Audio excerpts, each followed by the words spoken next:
Anytime you throw the ball 50 times a game, you know, that's what you dream about. Reese hung up a beauty. They spread you out. They nickel and dime you to death. Pass, pass, pass. Reese takes the snap. Going deep. He's got a man open. And it's another touchdown. It's just an adrenaline rush is what it is. Said, go! It's a race to the quarterback. Penn State's known as linebacker you know, and that's the truth. I'm trying to get to him. I'm trying to knock him down, harass him, make him have a bad day. All right.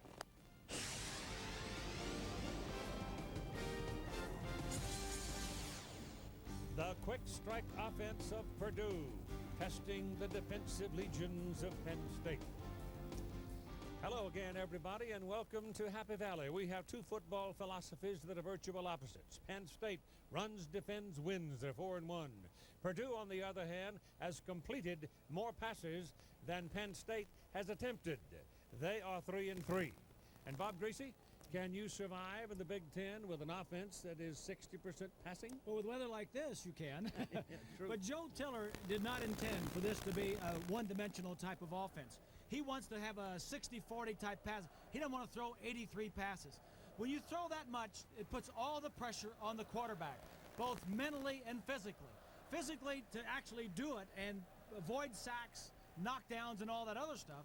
And then mentally, when you get knocked down and battered in the fourth quarter, when you got to make the right decisions, it's tough. So it's tough to put all that pressure on one guy. And a nickel and dime passing attack like that, as they say, can be very frustrating to a defense. Homecoming weekend at Penn State University, the 79th time they've celebrated it. And indeed festive and a valley full of happy people. Now, respect in football is something you have to earn on the field and nowhere else. Number 11 for Penn State linebacker LeVar Arrington earned that 2 weeks ago against Ohio State with a spectacular performance. He was all over the place, great numbers. But because you earn that respect, you get a different look. That means against Minnesota last week, his numbers were way down because he was double, triple teamed. Now that's absolutely wonderful, but to get to the next level, he has to find a way to get through that kind of blocking to still be an impact player. Now, Joe Tiller, the head coach at Purdue, was asked about LeVar Arrington. He said, if I could pick any player in the Big Ten to be on my team, I'd pick number 11. That means, Keith, he will make sure he knows where he is every step of the way during this ball game. He also knows he'd better. All right. Joe Tiller, who is in his second season as the head coach of the Purdue Boilermakers, he's one of the few coaches that's been at 3 different schools twice. Joe Paterno, of course, you don't know about him, look it up. He doesn't move around. He's been here for 49 years as a head coach and as assistant. Purdue will have the football first. So it's the Penn State defense primarily against the lightning strikes of the Purdue passing attack. Purdue this season has scored on 4 of its first 6 possessions. They've outscored the opposition 59-21 in the first quarter. Forney's kick is deep into the end zone. They'll come out to the 20 for a first down. Chilly starting lineup for the Purdue along the offensive front. They need more clout from this group to improve their running game. They may be in for a tough afternoon. Wide receivers, Randall Lane had 18 catches last week. Chris Daniels 14, 10 different receivers caught balls. In the backfield, quarterback Drew Bruce, Breeze, as you know, is the center of the offense, but at least 100 yards on the ground sure would help his cause. It takes some of the pressure off of him and maybe give him an additional hole or 2 in the secondary. So here is the first snap of the ball game for the Boilermakers. And these guys go with a full head of steam all the time. In motion. And the Breeze turns and they run it. Ball goes to Jay Crabtree out of Wichita, Kansas, and he'll go down at the 21-yard line. The Penn State defense along the front 7. This is the strength of the ball club. Played well all season. 4 turnovers, 7 sacks against Minnesota. The Gophers doubled Arrington, as Swanee said. Short and Morrison had a big game. Purdue can be frustrating, though, with that quick passing attack, and they can get a defense pretty tired. In the secondary, there will be a cloudburst of footballs raining down on the DBs. You'll see 5 and sometimes 6 of them on the field throughout the afternoon. Second down and 9. Breeze pass completed up the field to Ike Jones, and Jones is knocked down after about an 8-yard pickup. Here's the story on the first quarter for these two teams. Penn State, as you can see, has been utterly dominant, 44-0, and Purdue 59-21.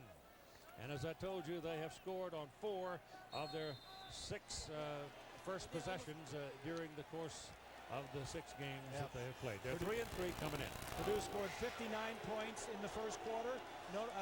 Penn State has not allowed a point to be scored against them in the first quarter. It is 3rd down and 2. And he's in the shotgun. Young man from Austin, Texas, lets it go, and he's got his first down. Complete to Randall Lane up across the 36, 37-yard line. And so move the chains for Purdue. Keith, all that business we've been talking about how good Purdue is when they come out. Drew Brees getting a lot of good coaching. When you come out and you make the first down, you make the first completion, you continue down the field, and then you score on your first drive, that tells me that you're very settled down when you come out to play the first time. Good coaching. Right on the 37-yard line, first down for the Boilermakers. Changes his play. Penn State's got 8 people up there on the front. And they run the ball, and they get a bit of a crack, which gets Crabtree across the 40 and out to about the 42-yard line. So that's a 5-yard pickup on a first down run. And offensively, when you play a 3 and 4 wide receiver set, as Breeze does, I know they only have 1 back in the backfield. They never have 2 backs in the backfield. You really don't know what you're going to see defensively. What you're going to see for sure is 5 defensive backs if you have 3 and 4 wide receivers. But Penn State has gone with 3 defensive linemen. They're moving linebackers in and out of the line. You're going to see all kinds of blitzes. Pitch it out to Crabtree, cuts back in, and he cuts right back into LeVar Arrington, and down he goes for a loss. Back at the 38-yard line. It used to be that the Penn State defenders would play it pretty safe and then knock your head off. No big plays. But now things have changed some, and especially with people like Arrington making plays like that. Yeah, well, Arrington was on a blitz on the outside, and the toss was right into him. There's no way you can run wide when he's out there in space coming across the line of scrimmage. Jerry Sandusky grudgingly admitting yesterday that, yes, we are a little more aggressive. They've got him spread out from sideline to sideline on 3rd down and 8. The pass to the sidelines is good for the first down, caught by Ike Jones. That's his 2nd catch of the ball game, and it'll go now to the Nittany Lions side of the field. First down for the Boilers. Sean Lee, the tackle. Last week, Drew Brees, this is the breakdown against Wisconsin. Behind the line of scrimmage, 8 of 10 screen passes, basically, up to 15 yards downfield. He completed 43 of 60 and over 15 yards. He threw 13 passes and completed only 4. Mainly a short passing game for the Boilermakers. A.T. Simpson, number 80, is into the ball game. He's a big freshman, 205 pounds, 6'5". The pass is thrown down the middle, caught by Randall Lane, and then he lost it. Pass was a little bit low and a little off the mark. And in Simpson, they're hoping they've got a guy who's big enough and durable enough to go down the middle and make some plays for him. That time Lane, who was in the middle, he's about 205 himself, but he had 18 catches last week. Yeah, that was a Big Ten record, 18 catches. You see there that Jim Chaney, the offensive coordinator for the Boilermakers, got Brees outside the pocket, Keith. He's not going to be a sitting duck all day long. Get him out of the pocket, move the pocket. Good thinking. 2nd down and 10 from the 49-yard line. Handed off to Crabtree. No, he keeps it. And he's taken down by Brandon Short, the middle linebacker.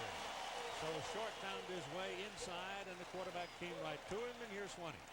Well, Keith, we're going to give people a lot of numbers throughout this afternoon, but here's some numbers I want you to look at and digest in the area I call Something Has to Give. We've got a great offense by Purdue. We've got a great defense by Penn State. Look at those numbers. Neither team can afford to give their opponent that kind of success. So as we go through this ball game, we'll find out which one is going to give, Keith.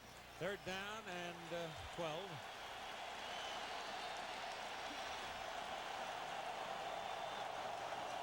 Trips at the top of the picture. 3 wideouts up there. The Penn State players asking for help from the crowd.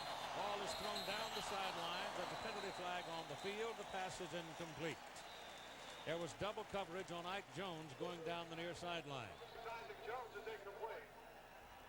There was no play prior to the snap. Delay of the game on the offense. 5 yards from the previous spot remains third down. Steve Newman is the referee. Umpire is Ed Manning. Ed Peters the linesman. Line judge Don Thayer. Henry Armstead the field judge. Side judge is Terry Anderson. John Langan the back judge. And our tech advisor, Tom Quinn, who blew the whistles and wore the white hat for many years in the Big Ten. Yeah, and has since retired and now is comes around and sees a bunch of good ball games. Third down.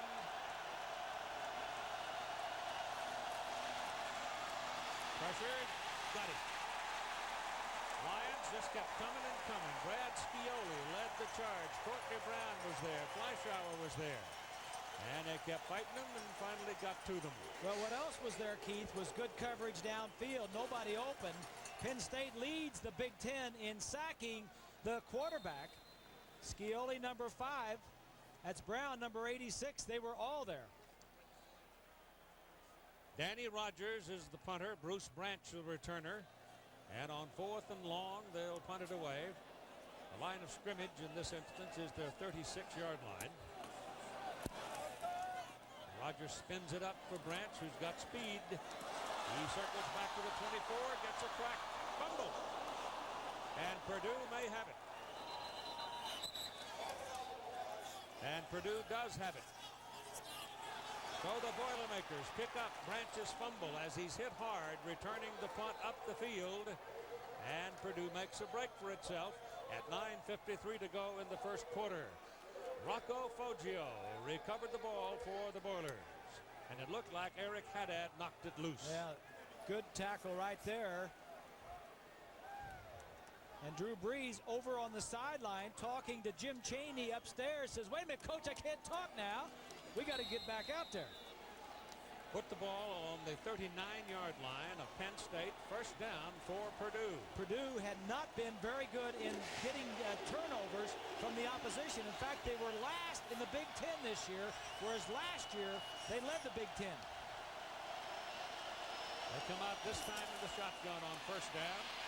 Runs away from Scioli, throws the ball underneath for a screen to Crabtree.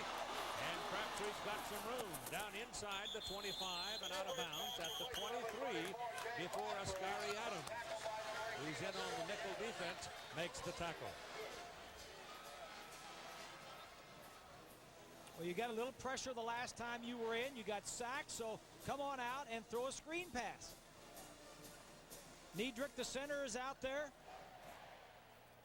Crabtree says, let's go, keep moving. Last 2 weeks, look at what Drew Brees has done the last 2 weeks. He's completed 72% of his passes, over 1,000 yards. He's been a busy young man. 3 down linemen for the Lions. On first down and 10 at their 23 for Purdue. The quick pass to the outside. Boy, there's a lick. Gabe Cox made the hit, but then he just took it right on the numbers from Bao Ju. But he held on to the ball. Ju is the 5th defensive back. Jerry Sandusky telling us yesterday that he'll play 6. Tikas Pettigrew will also be in there in that secondary. But here's a look at Jerry. Defense is playing a heck of a lot better this year. In fact, they're 12th in the nation in total defense. Last year at the end of the year, it was a disaster for these guys. It's second down and 8. And they go to the ground again and move it down near the 15-yard line with Crabtree. Crabtree's a 5'9", 200-pounder. Here's this Penn State defense, Keith. They're ranked first in the Big Ten in sacks. They only allow 13 points a game. And at the bottom there, they've only allowed 3 touchdown passes this year. And Purdue, coming into the game, had 16. So something's got to give. Third down and 3.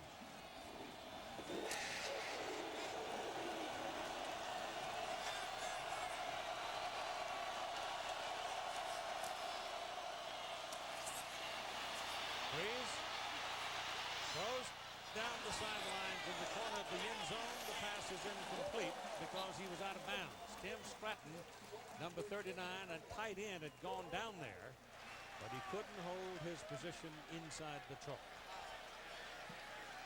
from behind the quarterback. Going to roll to his left side. He thinks about coming back to the right. He knows there's nobody over there, so he comes back. I don't know, Keith. He's right on the chalk, I think. I don't know. Maybe one of his toes was on the chalk because he did have the feet down and he did catch it. Travis Dortch, number 30, freshman, place kicker, is in for the try. It's 32 yards. It is good.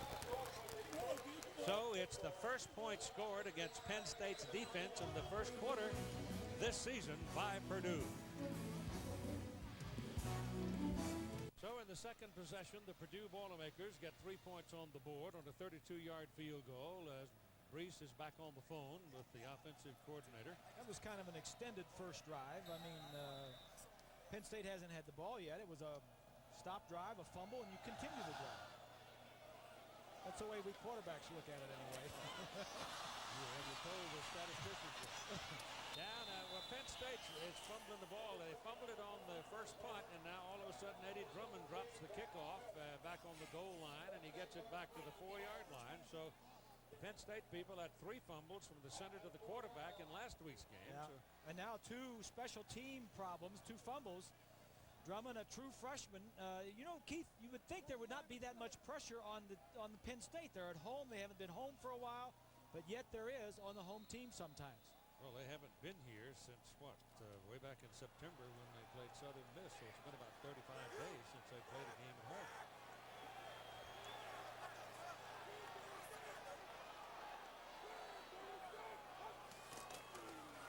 So Thompson comes out, and on the first play of the ball game, the fullback, Saramelli, will bang it into the line and get maybe 1 yard, and we go to John Saunders at our New York studios.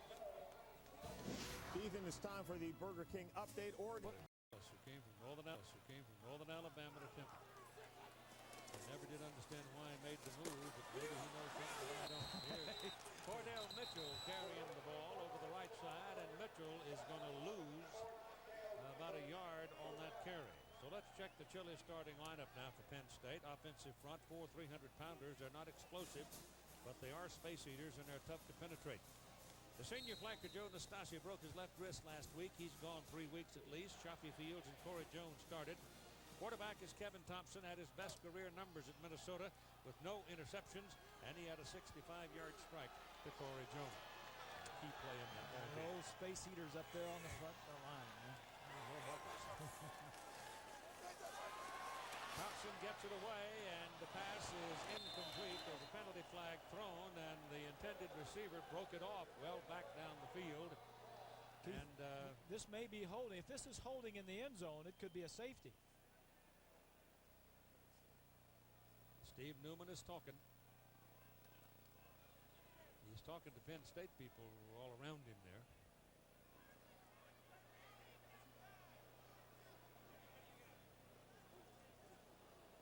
Face mask against Purdue.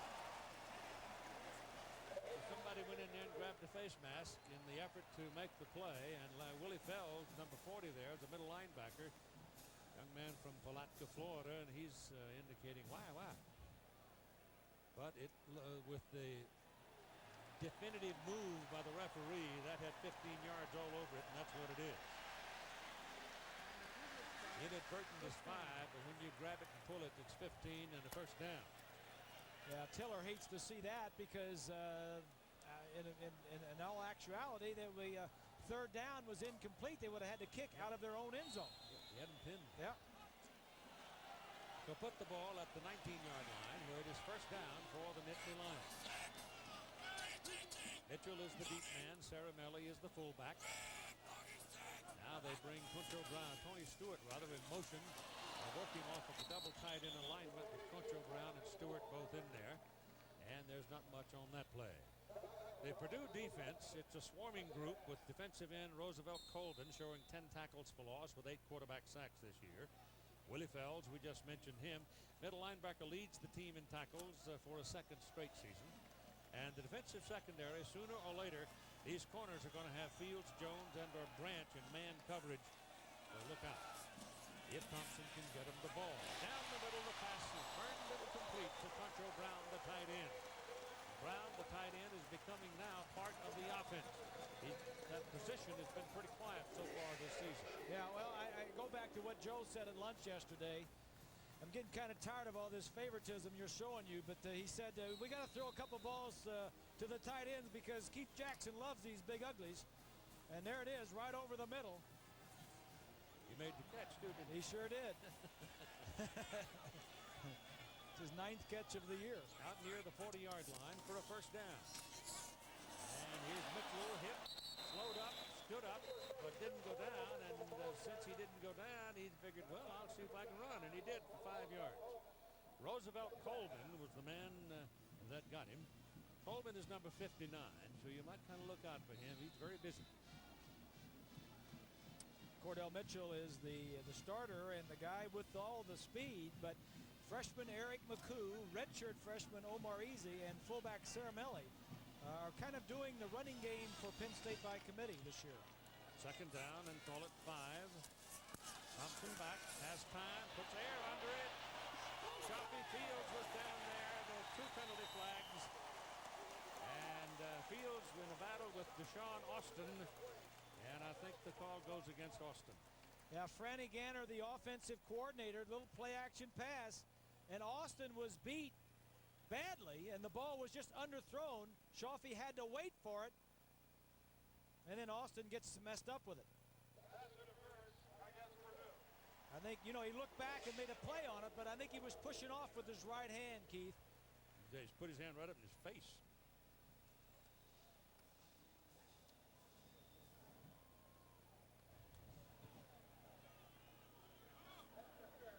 Two big penalties against Purdue in this Penn State possession has moved them literally from inside the 4-yard line to a first down now at the Purdue 40-yard line. If the ball would have been thrown properly, it would have been a touchdown for the Lions. Thompson swings it out to Fields, set up a screen for him. Fields used to be a running back, and Chaffee is down to the 30 and across it to the 29-yard line, and that's a first down. Well, there's a look at Joe Nastasi. His left wrist is taped. He broke 2 bones in that wrist, and this is how it happened last week.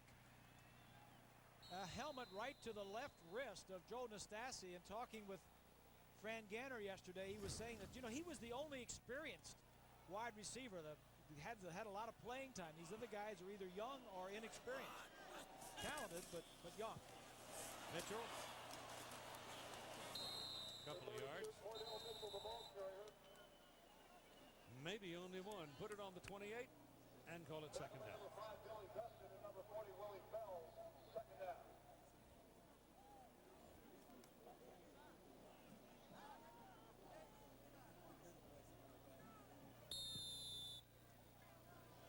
Kevin making his 6th start of the season. This is a different style of offense. His numbers are not going to approach anything what Breeze's are. But he's learning the system, and Joe says he's getting better each week. Thompson rolling out, takes off, and he's out of bounds as Okafor gets him on the sidelines. Got a yard or so on the play. Now that was all or nothing. He had one man downfield. The play action, and Kevin rolling out, trying to get the ball down deep, and it was good coverage by Austin.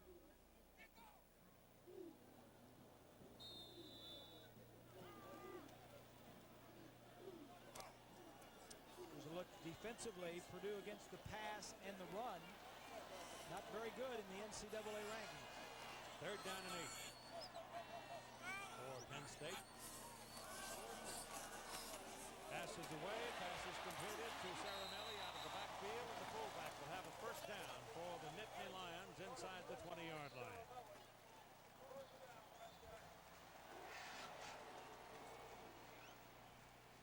Purdue's going to have a blitz on. They're going to come from the outside. Here's the fullback. He's just going to slide out to the short outside.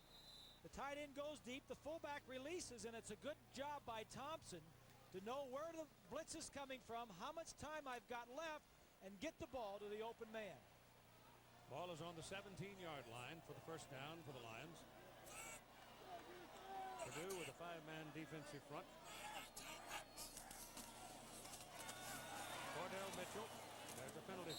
field. The 32, Cordell Mitchell, the ball carrier. Tackled by number 40, Willie Fells. A penalty marker on the play.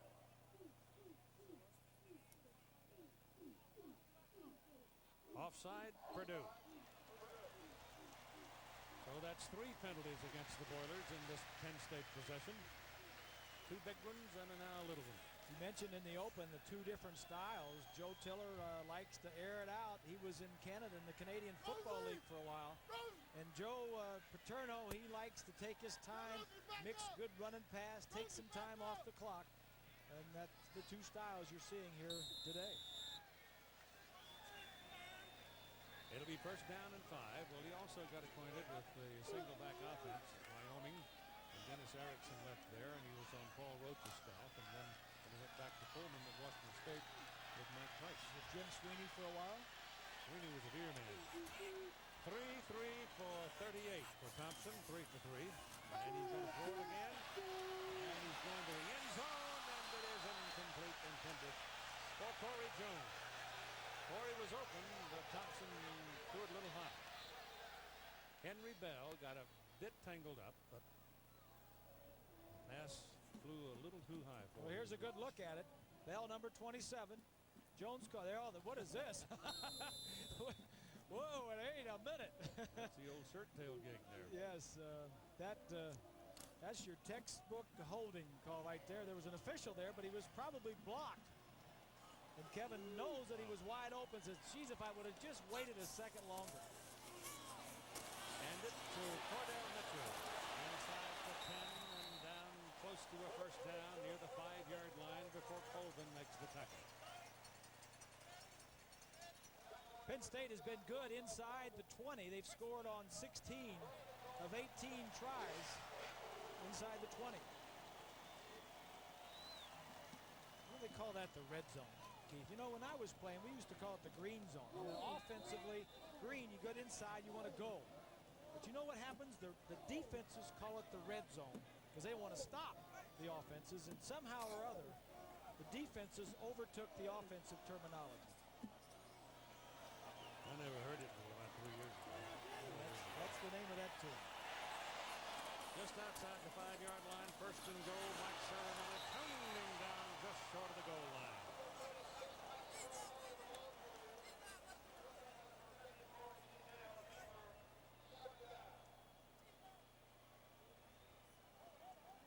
Caramelli getting an opportunity to play this year because of some injuries and some defections in the running back core, and has been a very pleasant surprise, both blocking and running for Penn State.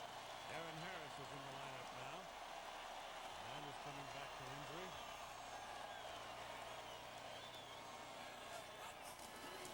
Quarterback keeps it, dives, touchdown.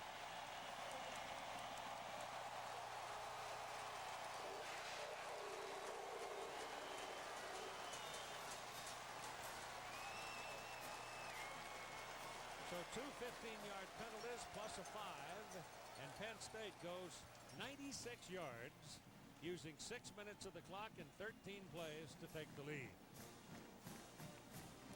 There was a little bit of everything on that drive. A lot of flags and some that weren't thrown. Could have been a touchdown pass over here in the corner, but Penn State scores it anyway. Travis Forney looking for his 41st point of the season.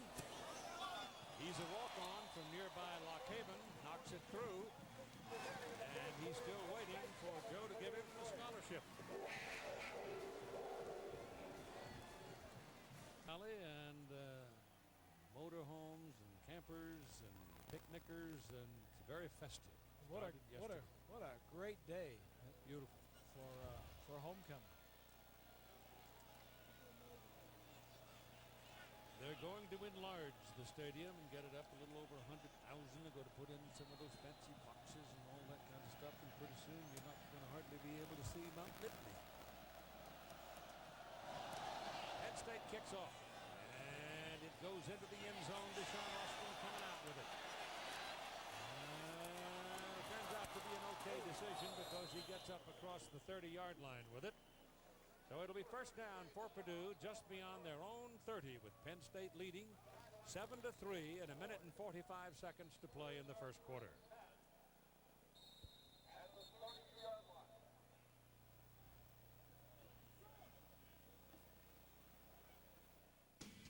Let's go back to that last touchdown drive. Way back at the first play, or the third down play.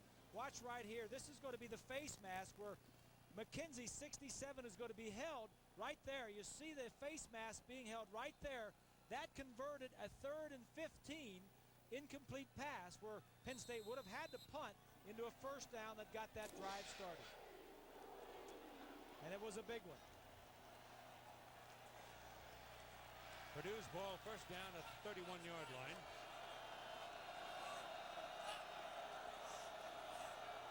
Short, bouncing around, throwing blitz and backs out. Go to Crabtree down at the line of scrimmage. Dondre Johnson is in there now for Crabtree. And LeVar Arrington, number 11, made the tackle. Arrington, number 11, out on the outside and has the speed to come around the outside. A lot of times an offensive team says, well, he's way out on the outside. The outside linebacker will never make that play running inside the guard. Arrington got around the corner and made it. Lost a yard, 2nd 11.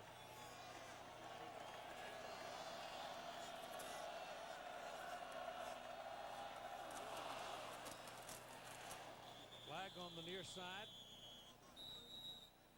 Run didn't get anything out of it in particular, maybe a yard. Final score, Temple beat Virginia Tech, the number 10 team in the country, 28-24. That's Temple's first win of the year. Next Saturday live, 3:30 Eastern, ABC Sports, college football regional action, Wisconsin, Iowa, UCLA, California, or USC, Oregon. North Carolina State, Virginia, Big 12. You've got Texas Tech and Texas A&M. Check your local listing for the game in your area or your cable or satellite company or the game that might be available on pay-per-view. 2nd and 5. Actually, it's 6. Ball was tipped at the line of scrimmage, but still completed to Chris Daniels, a junior out of Clearwater, Florida. And it'll be good for a Purdue first down. Daniels caught 14 passes last week, and he didn't even lead the receivers in receptions.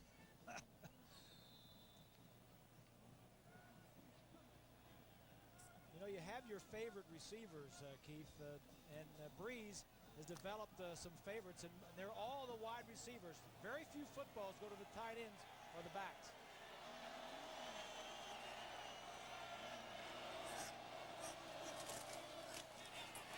Run it with Johnson. He's a 213-pound freshman from Kokomo. He's got it out close to midfield.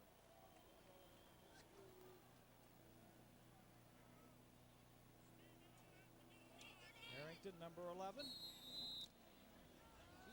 He was the National High School Player of the Year in high school, and he was a running back and a linebacker. He's a tremendous athlete. In fact, Joe Tiller was saying the other day, he says, if I could pick one player in the Big Ten, I would take LeVar Arrington. We played a quarter. It's Penn State 7 and Purdue 3.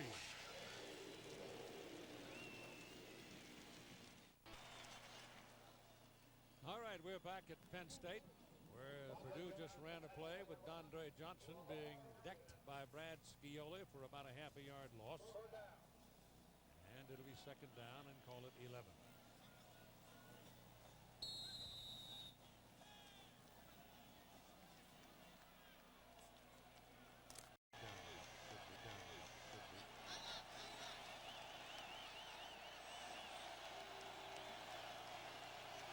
Ball snap right from the 45.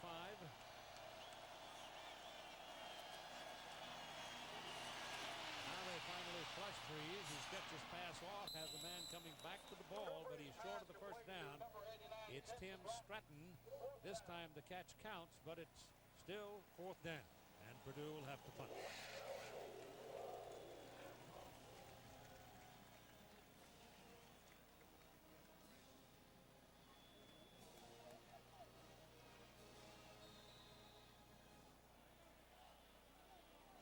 Branch will be the deep man for Penn State. Number 1. Danny Rogers will do the punting. Rogers' first kick today, 39 yards. No pressure. High hanger. Lets it go. Oh, that'll bring it out. He got the piece of the goal line, and it'll come out to the 20-yard line for a first down. Here's John Saunders. Mike Dykes and his undefeated bunch were up in Boulder today, and they were giving Colorado all the Buffaloes wanted at the halftime. That game is 16-10 in the fourth quarter now. Colorado's up. Eric McCoo is in the backfield for Penn State, has the ball. And this is a man you'll get acquainted with in the years to come. He's a freshman out of Red Bank, New Jersey, and he just ran for a first down on his first carry. Here are the numbers after the first quarter. Purdue not rushing for -1 yard rushing, in fact. The big thing was the turnover. The one turnover by Penn State led to 3 points by a field goal by Purdue.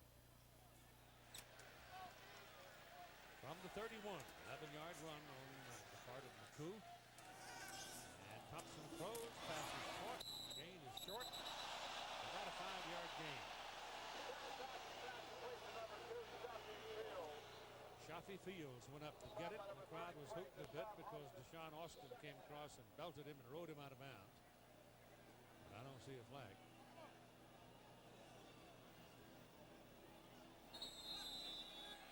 Well, one of these receivers has to step up. Shafi Fields or Corey Jones or one of the young guys, because Nastasi's going to be out for probably a couple of games at least. Aaron Harris now is the fullback in this alignment with McCoo, the deep man. And it's McCoo from Harris and getting another first down for Penn State. Mike Rose, the tackle for Purdue. McCoo played quite a bit last week, and he's in early this week. They like him. And he has the good vision, Keith. He slides around. He started up the middle that time and then slid over to the right side behind 78 is Blick and Fagan, number 60, to that strong side of their offensive formation.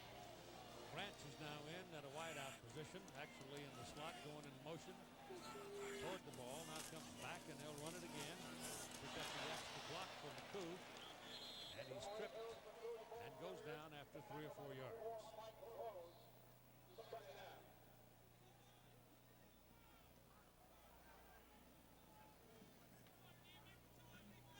McCoo having a good freshman season. Give him 3 on the carry, make it second down and 7 for Penn State from their own 47.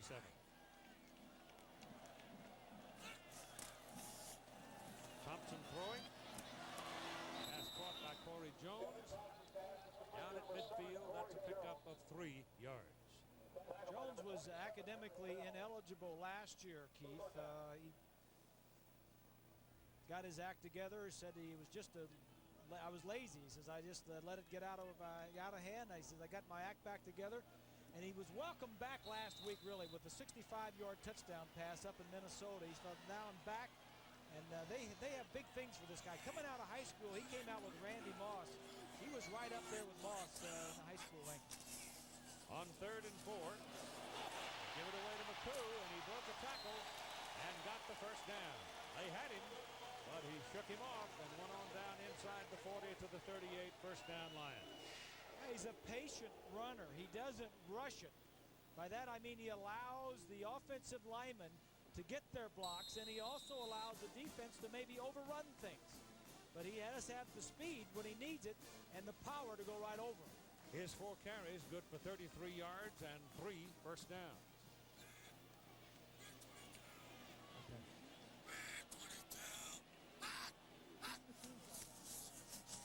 Thompson throwing. As a man. Shafi Fields made the catch, fumbled the ball after he had stepped out of bounds in front of Henry Bell. So they're kind of picking on Bell now. Yeah, that's just good pitch and catch. Fran Ganner, the offensive coordinator. You make a couple of first downs, and then on first down, you throw the play action pass.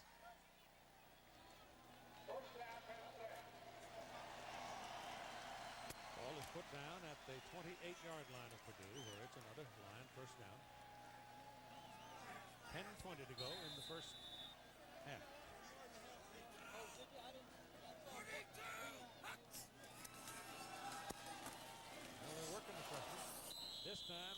of hangs on to his hind leg, and he can't shake him off.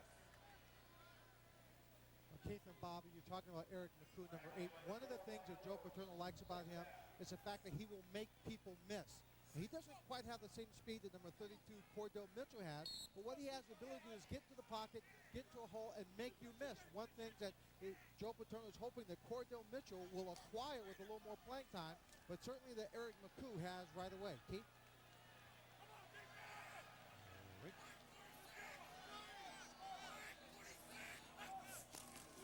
Got it again. So he's paying for supper right now. It's another first down at the 15-yard line. Billy Gustin made the tackle. Watch McKenzie, number 67, the right guard. He's going to slide off of the nose man and then gets the center block. That's just good teamwork between McKenzie and Coles and Wedderburn, the weak side tackle. So Penn State doing what, frankly, I thought they would, just grind. They lead 7-3. They're possessing the ball. They're running the clock. As long as that quick strike offense is sitting on the vine, it's going to hurt you. And we showed you a graphic a little earlier of Purdue defensively and how they rank in the nation against the run and against the pass. And they were in the mid to high 70s in both of those categories, meaning that they can't get off the field against a team like Penn State, an offense that's just going to sit on the ball.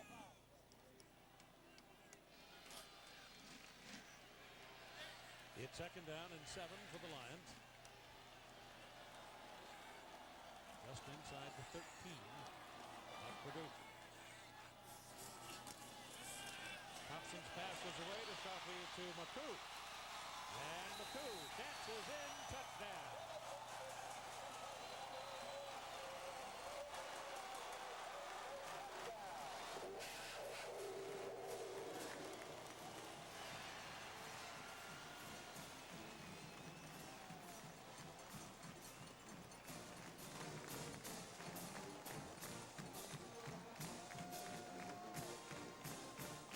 Joe Paterno walked down the sidelines and shook hands with the freshman. Yeah. Didn't get too excited, but he did go down and shake his hand, right? Right. Right. That's a nice job, son. You did a good job. 2 drives, 2 touchdowns. Kick is good. 8 minutes and 35 seconds to play in the first half. Penn State leads Purdue 14-3.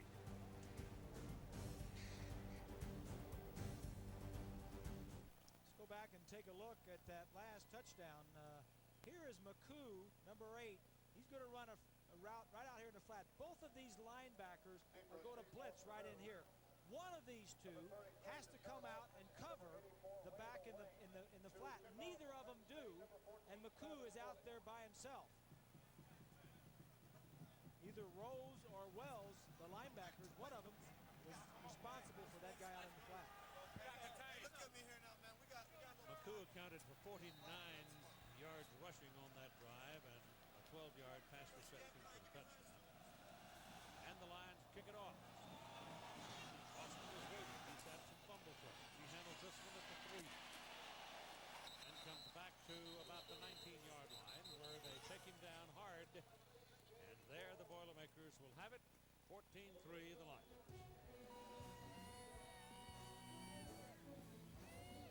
Another one of the undefeateds has fallen behind. Louisville 7-0 over Tulane in the second quarter. First down for Purdue at their own 19-yard line.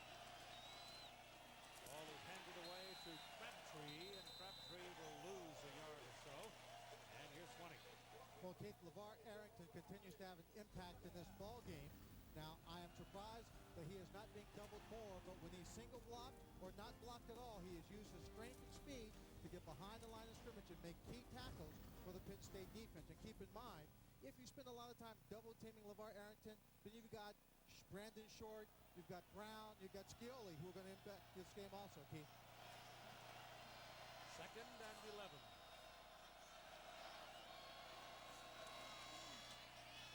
Ball's thrown out to Ike Jones.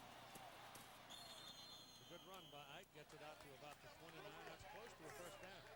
That's a lot what Purdue likes to call that little bubble screen where they just swing it out. It's like a long handoff.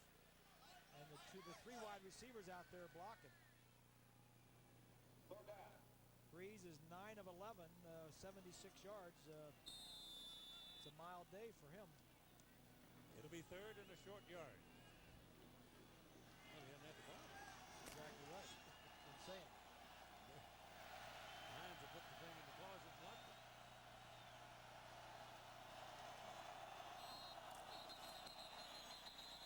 Before the snap.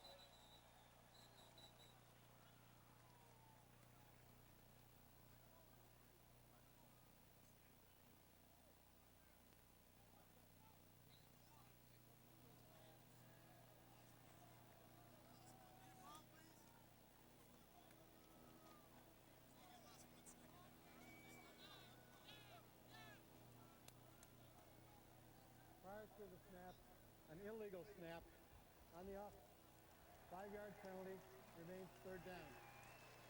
So the Boilermakers make another mistake. Hurting themselves with these little knick-knack penalties, and to now move it back to about the 23-yard line, just outside the 23. To look at the total yards, to see what the total time of possession is, it has to be big in favor of Penn State. Third down and 6. Pass completed to Stratton. And Stratton will go get a first down for the Boilermakers up at the 36-yard line. Stratton is a redshirt freshman, and I like the way Tiller uses his tight end.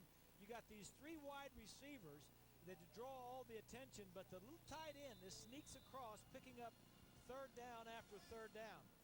Stratton came in with 11 catches on the year, and I know he's caught a couple already. Pretty good sized target, too, among the Boiler receivers. He's 6'4", 235, freshman. A lot of young talent.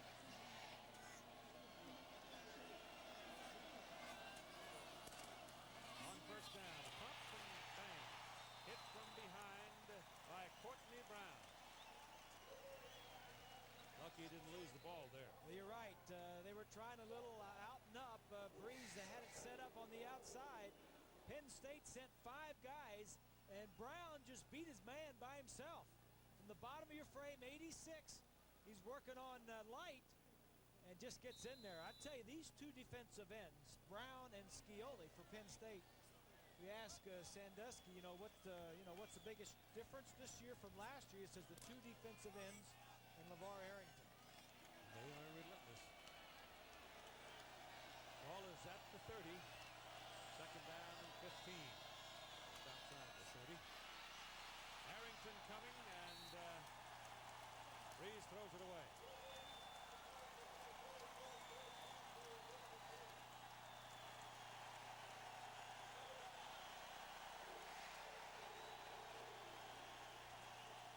Any defensive player loves to attack and put pressure on. You talk to these guys, the defensive ends in Arrington and Brandon Short, about the defensive style of Penn State this year, and they'll tell you they love playing the aggressive style.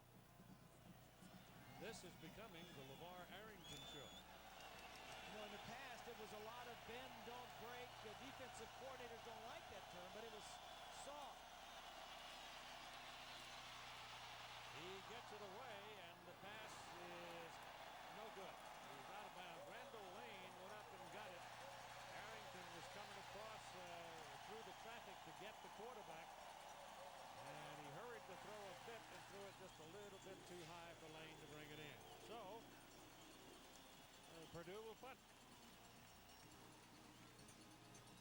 And Penn State should come out of this possession with pretty good field position because Ranch is standing back at his own 30-yard line.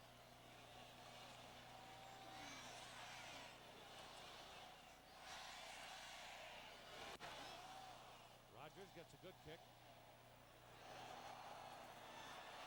Ranch steps away from that pursuer downfield and gets about a 7-yard return on it. And Penn State will have the ball first down up around their 31-yard line. 45-yard punt.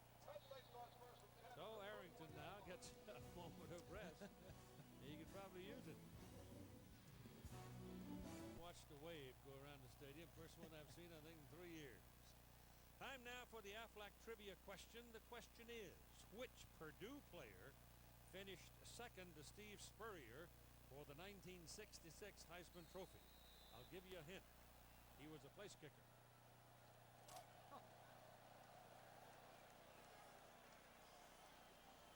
First down from the 31-yard line.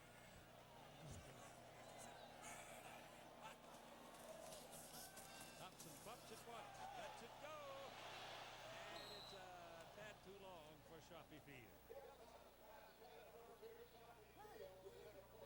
Well, one of Purdue's top players, Roosevelt Colvin, came into this ball game highly touted.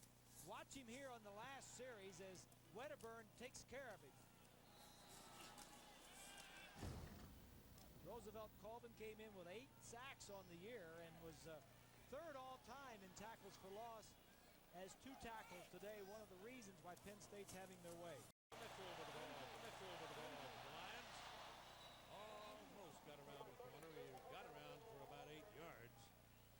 Well, Joe Paterno yesterday said he thought Floyd Wedderburn was as good a tackle as there was in the country. Yeah, he really came strong on Wedderburn. I think, you know, he likes this young man. He came in as a defensive lineman, very highly touted.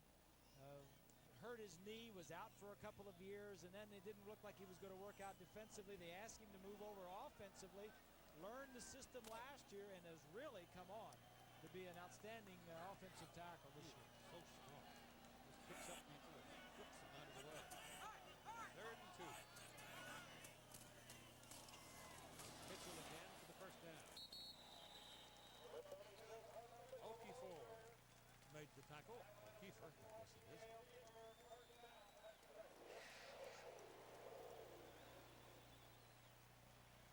That offensive line is big, Keith, and they're doing a good job here today. Yeah, Wedderburn is a mere 328. Got 4 300-pound up there.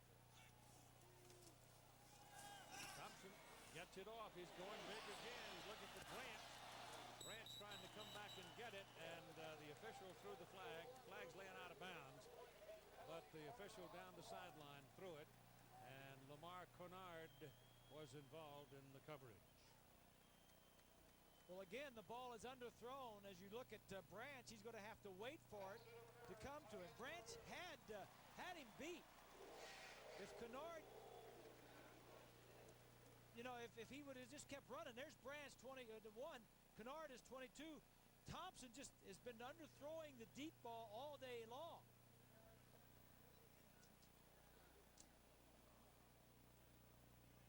Seeing that a lot. We saw it last week in the Arizona State Notre Dame game. First play of the ball game was underthrown. It went from well, a lot of times, Keith, these wide receivers have to know the arm strength, and they've got such great speed. If they just take off, Thompson was faking a play action before he threw the ball. Going to throw it again. Goes down the middle. Shockey Fields was down there, but he threw the ball away from it. Intercepted by Beasley.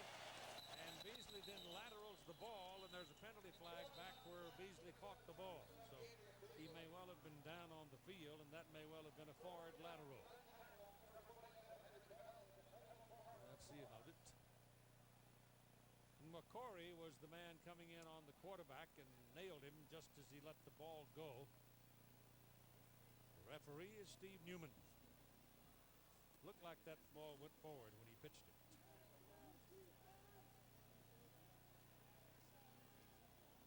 Purdue has the ball. They intercepted it. Keith, you called it. That defensive lineman, Wakori, actually saves a touchdown because they're wide open. Well, I think Wakori is right here. He's going to come in.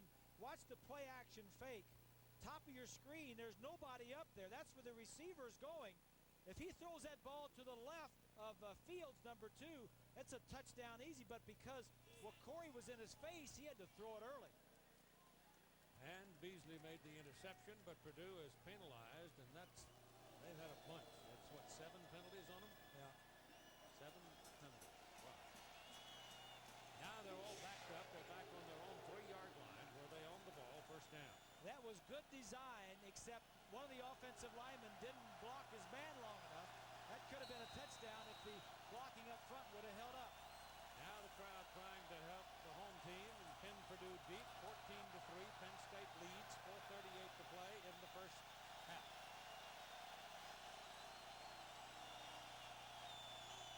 Short backs out, changes the defensive call. Ball is given to Condre Johnson, and the Nittany Lions eat him up at the line of scrimmage. Sills goes back to New England. Yeah, I'm sure Bill's thrilled about that. Yeah, I'm sure he is. And the World Series is on Sunday night, isn't it? Yes, it is. Well, we got no game. Second down and 10. Breeze out of the end zone. Didn't see anybody. And he saw a lot of blue shirts coming, but no whites are going. And so he pulled it down and ran it out to about the 5, where he got acquainted with Mr. Courtney Brown of Eldon, South Carolina. Courtney Brown is all over the place. Breeze wants to throw this ball to the left, but Courtney Brown, 86, jumped up and blocked his view. So Breeze just pulled it down and got a little good yardage out of it.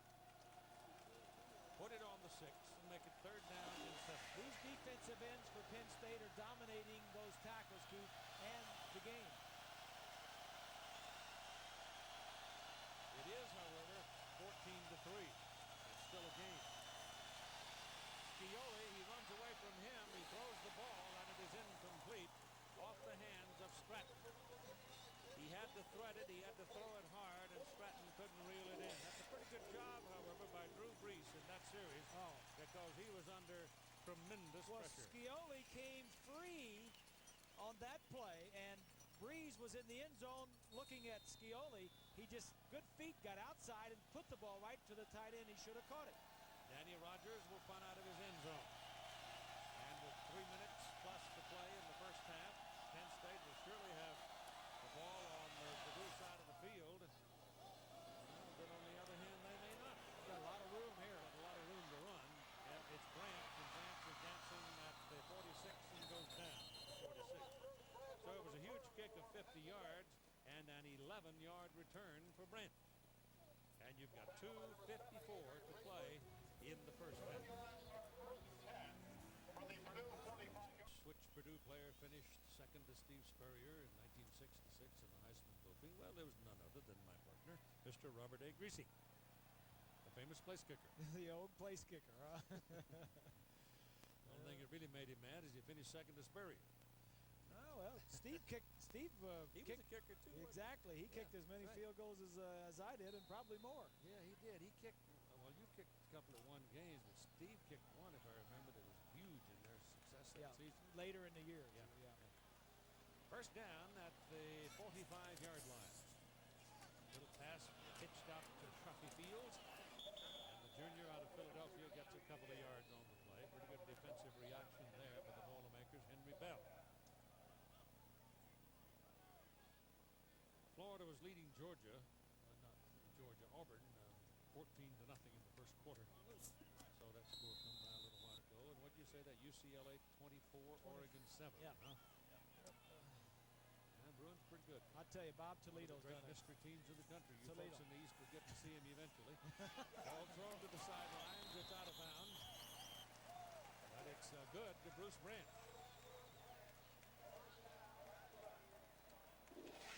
Nice throw by Kevin Thompson. A nice catch from behind the defense. Little play action. You see what the defense sees. This Branch fella, you know, nobody talks much about him. He's a freshman out of Richmond, Virginia, but he's doing a lot of things.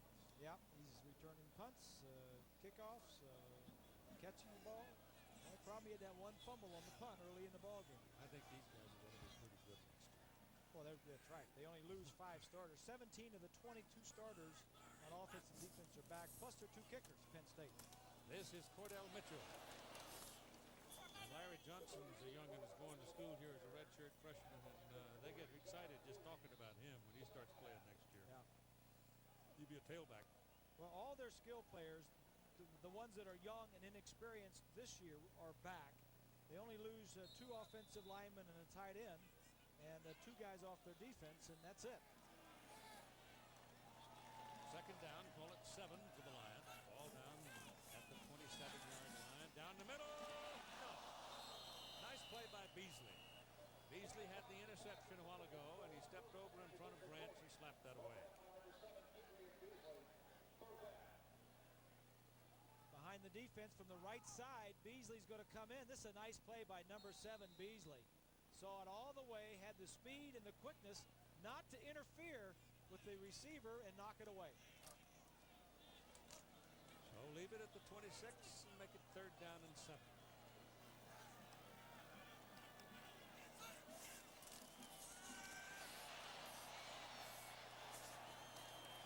It is Aaron Harris. Harris had 8 carries last week for 32 yards and a touchdown, but he comes up short of the first down here. But the only thing wrong with Aaron Harris is he has not regained the speed after that severe knee injury, but as far as being healthy, he's fine. But he's a fullback now, not a tailback. Yeah, well, that's why he hasn't regained that speed. But Joe's going for it. So take your time out. We'll talk about it. 4th down, and it's more than 1. It's at least, I would say it's very close to 2 yards. So timeout for the Nittany Lions, and they'll have some conversation about it with 1:12 to play. Not nice to me, Hoss. You got somebody to carry your bags here or what? Oh, it'll change. Travis Forney is in, boy. 37-yard field goal try now. He hit one from that blocked. And blocked nicely by Willie Fells, who came right up the middle. Forney was the player of the week for his success last week against Minnesota, but this time the Boilermakers go up, get it, and knock it down. I think it's just to the left of the center. I think that's 59 Colvin. Yeah, I think that's Roosevelt Colvin that gets his hand up and blocks it, but I think the kick was low because they didn't get that much penetration. No, I think Joe changed his mind during that timeout. I think initially they were going to go for it on 4th down, and then when they talked about it on the sideline, they said, well, let's kick it.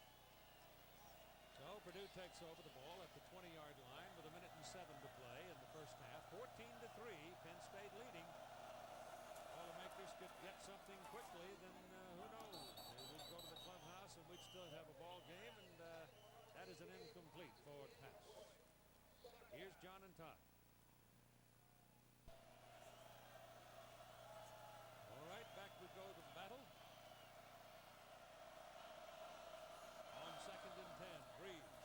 Down the middle, pass caught, knocked loose. Incomplete forward pass, never had possession. Chris Daniels was really ripped when the ball arrived, and it came out. I don't know what James Boyd might know. We'll see. Yeah, number here. 6, the top of your screen is going to hit him. It's a slant. He's a little bit late in getting the ball there, and Boyd sees it all the way.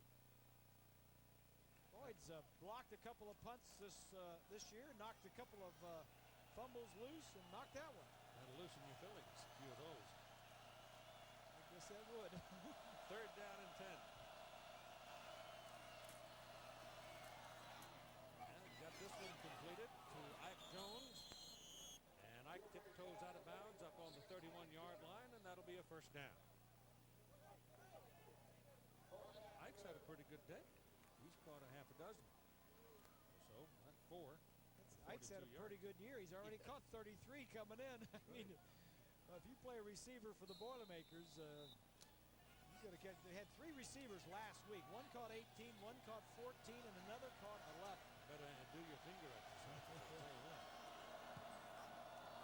On the 31-yard line, Breeze pass down the middle again. There's daylight for him right out there behind the linebackers. And Penn State's dropping and splitting, and Gabe Cox finds the daylight now. And they're moving the ball. So he's found a bit of a crack to exploit, but his timeout stops the clock with only 46 seconds to play in the half.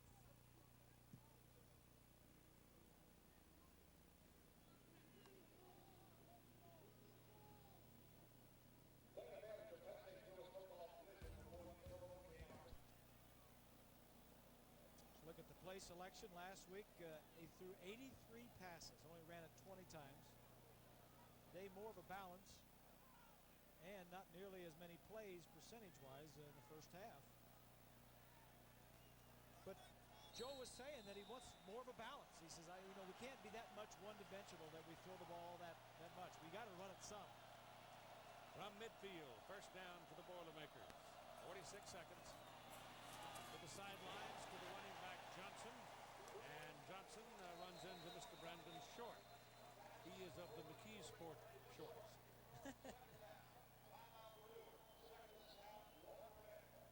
That means he's a big, thick-necked linebacker who will dehorn you. Yeah, well, he's a middle linebacker, and he runs well. And here he is right here. The swing pass is going to come out this way, and he's just going to eat that up. Watch him as he comes across. He's got his man to man, and he gets over there, and the halfback tried to juke him a little bit, get around him, but Short just nailed it. Penn State's defensive leaders, Scioli sacks with 5 and Short with 5.5. But they get preoccupied sometimes. In fact, Minnesota did last week with Arrington and Morrison, and Short just had a field day. And of course, we've established already that Brown and Scioli from their defensive end positions have been holy terrors so far this year. 7 tackles for a loss for 28 yards today. So they're still reaping havoc. Scioli was a defensive end. Was an offensive end, a tight end last year, and moved back to defensive end. And Brandon Short says that was one of the keys. When he came back over, the aggressiveness on that defensive line really picked up. Second down and 13 now with 38 seconds. Breeze is caught from behind and taken down by Courtney Brown. That is the second time that Brown has come around the corner and taken him down, and Scioli was also there. So Scioli covers the ball as apparently Brown hit him and it came loose. But the referee has come over now and said, no, sir, it is not a fumble. The ball still belongs to Purdue. And Jerry Sandusky got a little excited on the sideline. Calm down, Jerry. Be careful. Yeah. You break something. That's as animated as I've seen him in a while. They let the clock expire, and so we come to halftime. Penn State leading Purdue by a score of 14-3. John and Todd will be along with the halftime in a moment.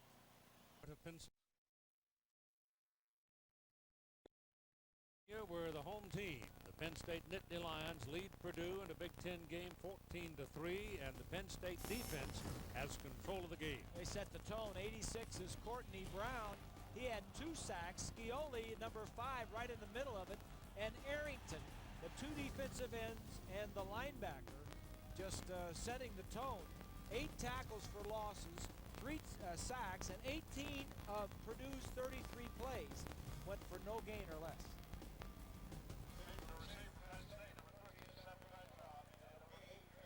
LeVar Arrington has been a dominant persona on the field in the first half of play. So has Courtney Brown and Brandon Short.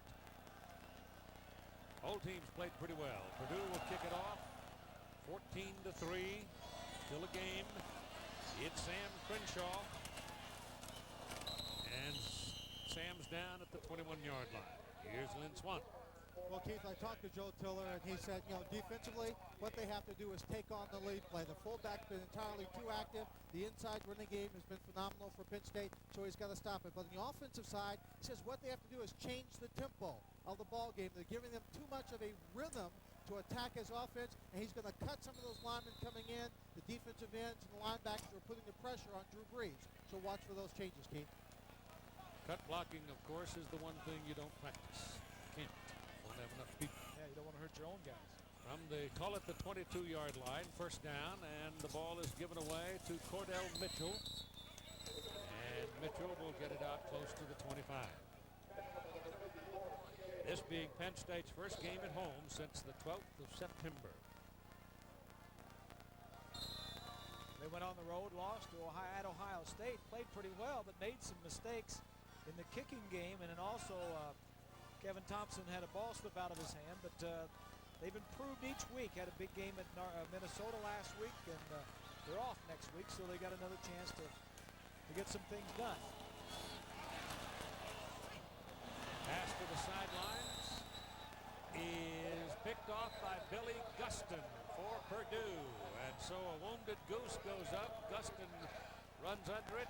An interception, and it was Roosevelt Colvin who got into the quarterback's face and caused some of the trouble. Yeah, for the first time today, here's Colvin. Watch as he's going to come around. That's Blick, number 78, trying to block on him, and Colvin, the defensive end, causes the bad throw and the interception. Just runs around him. And so Purdue now is in good field position at the Penn State 34-yard line after the interception. That's the third Nittany Lion turnover. Breeze runs it out, and on the run throws. That's a very short pickup, down maybe a yard, maybe two. It is the Morgan Stanley Dean Witter first half stats now. Well, the first thing that jumps out at you is Purdue rushing yards, -13. Total yardage for Penn State, 177. They did have 2 turnovers. And penalties, Purdue had 7. And the total plays were 33 apiece. But the main story of that first half was the defense of Penn State. Notice how little we've had to say about the Penn State secondary. Yeah. Ball is thrown outside to Gabe Cox. Cox will get a couple of yards down to about the 30 before he is shoved out of bounds by number 10, Bao Ju. Well, let's take a look at Drew Brees in the first half. The breakdown of where he's throwing his passes. Behind the line of scrimmage, 3 of 4 like that one we just saw. Up to 15 yards, 10 to 15 in that area. That's the heavy amount there. And he only threw 1 down the field. Didn't have time. No, he didn't. There was some others that weren't thrown, but he didn't have time. 3rd and 6, though. He goes into the middle for Randall Lane, finds him and gets a first down on the play. Mark it at the Penn State 23-yard line, and so he stays alive on a 3rd down completion. Yeah, this is what Purdue needs to do, and that is the 3-step drop and the quick slant.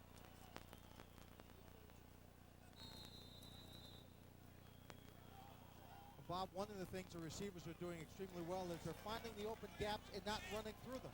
That last particular play, the receiver could have kept going into traffic, but he stopped right in the hole, so he's making the play. So everybody's doing the right thing to get open here.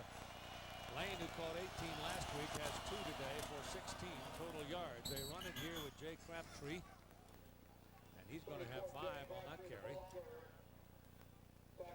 This is a big series for the Boilermakers. If they can take this turnover and get it in for 7 points, that would go a long way about turning this second half around. Make it a 4-point ball game. Yeah, you talk about halftime and coming out in second half momentum and things that you adjust in the halftime and coming out for the second half. This is something that neither team expected, this turnover in this good field position.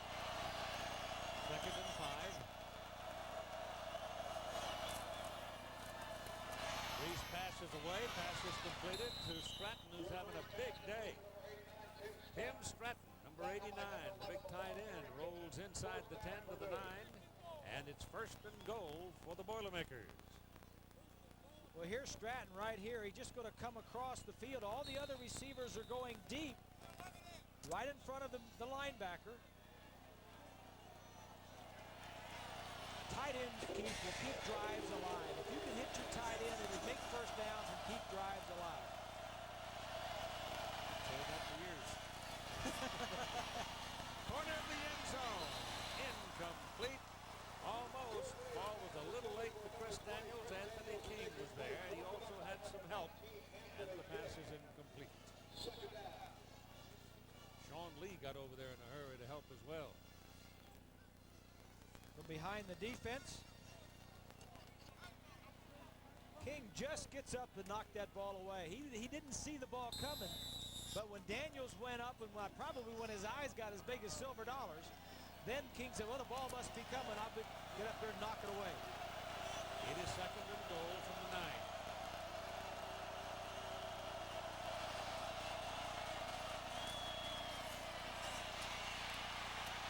He has Ike Jones in the end zone, can't get the ball to him. He throws it to Gabe Cox, and it's incomplete. What a great effort just to get rid of a sack by Breeze. Yeah, Courtney Brown's all over him.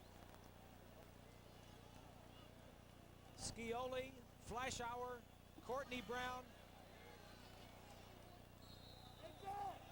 That's just a good job of staying alive, keeping it alive. Well, Lee, I think Lee knocks it away from Powell. While all the melee was going on, though, he had Ike Jones all along.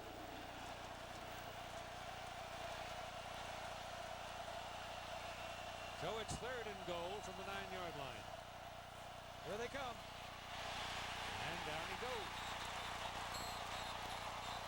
He's down. That's not a fumble. Courtney Brown again. So the Penn State defense just overwhelms Purdue's offense once they got the 1st and goal. And they did it with the blitz and aggressiveness. This linebacker's coming, and the linebacker out here lined up over the receiver. All going to come from that side. It'll be a 40-yard field goal try now for Travis Dortch, who kicked one earlier in the game from 32 yards. This kid is good. He got it. True freshman. And so they get something out of it. He's made his last 8, and it's now 14-6, Penn State. They ran 9 plays. That's deceptive. They were at one time down inside the 10-yard line on a 1st and goal, but sack way back up the field resulted in a 40-yard field goal try. That was good, and it's 14-6. So Purdue kicks to Penn State. McCool's waiting. Dr. Fields is waiting. It's McCool. Well, he needs a little work on that. He gets out to the 18-yard line. Here's Swanee. Okay, we talk about Jerry Sandusky a lot because, frankly, he's one of the best in the country at what he does. His philosophy against a team like Purdue coming in this weekend was you can't stop them 100%. But where we want to play our best football is from the 15-yard line in. That's when we don't want to give up anything. Every time this afternoon Purdue has gone inside the 20-yard line, what's happened? The defense stands up, and you take notice. They put the pressure on. They're knocking balls down. The end result, Purdue has only 6 points from 2 field goals and not a touchdown, Pete. And the Lions will go to work from their 18-yard line. 1st down. McCool's still in there, huh? Tailback. Had a big first half. He gets 2 yards on this carry. Just to keep you sort of up to date here, 24-14 UCLA over Oregon at halftime. Arizona over Oregon State 21-7 at halftime. Florida, as the scores roll by there, bottom of the picture. And, big ball game in Pac-10. Kansas State 15 points at halftime over Oak State. That ball is thrown hard and on the numbers to Bruce Branch up at the 41-yard line for a 1st down. Virginia jumping out to a big lead over Georgia Tech, and that's making something of a comeback. 48 points in the first half is a lot of points. By whom? Both teams. Both teams. Oh. That was a good-looking pass there. It was. And it looked to me like they found out what Purdue was doing in the first half, went in at halftime, talked about it a little bit, came out. The first drive of any offensive team in the 3rd quarter will tell you, what they talked about and what the adjustment they made. McCool with it. Oh, it's a 1st down. That's why they like him. McCool is 5'10", 195 pounds, and he sort of hunkers down a little bit when he runs, and he's hard to find. Yep. And he gets right into that blocking back's hip pocket and just stays there. You remember the days around here, Keith, when a true freshman would not even been on the travel roster? Oh, Lord, no. He'd be on the scout team. Yeah. And going to class. Wedderburn and McKenzie getting after their guys. But now with the only 85 scholarships and the injuries and all that, freshmen are all over the depth chart. 9 carries and 63 yards for McCool, and this time it's not a rewarding trip as Mitrione comes in to make the tackle, number 98 for Purdue. He's a guy that he has a condition. What do they call it? It's attention deficit hyperactive disorder. It's a condition that gives him excess energy. And this summer he He fought in a tough man competition at the Illinois State Fair near his home. That's kind of like a kickboxing format with gloves on. Thompson got a man. It's complete. Corey Jones. And Jones out of bounds at the 4-yard line. Beasley saved the touchdown for Purdue. Well, you couldn't throw that ball much better than Thompson threw it. The receiver going down the sideline gets in between the two defensive backs. This ball is laid in at the right time and at the right angle. Well, you can't throw it much better than that, and Corey Jones is getting better and better each week. 45 yards on the play. First and goal for Penn State. Aaron Harris. Touchdown.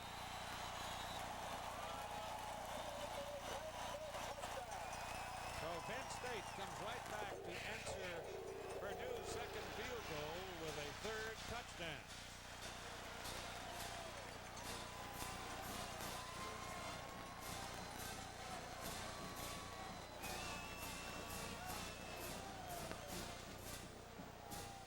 Kevin Thompson throwing the ball well on that drive, Keith, and there Joe came over, gave him a pat.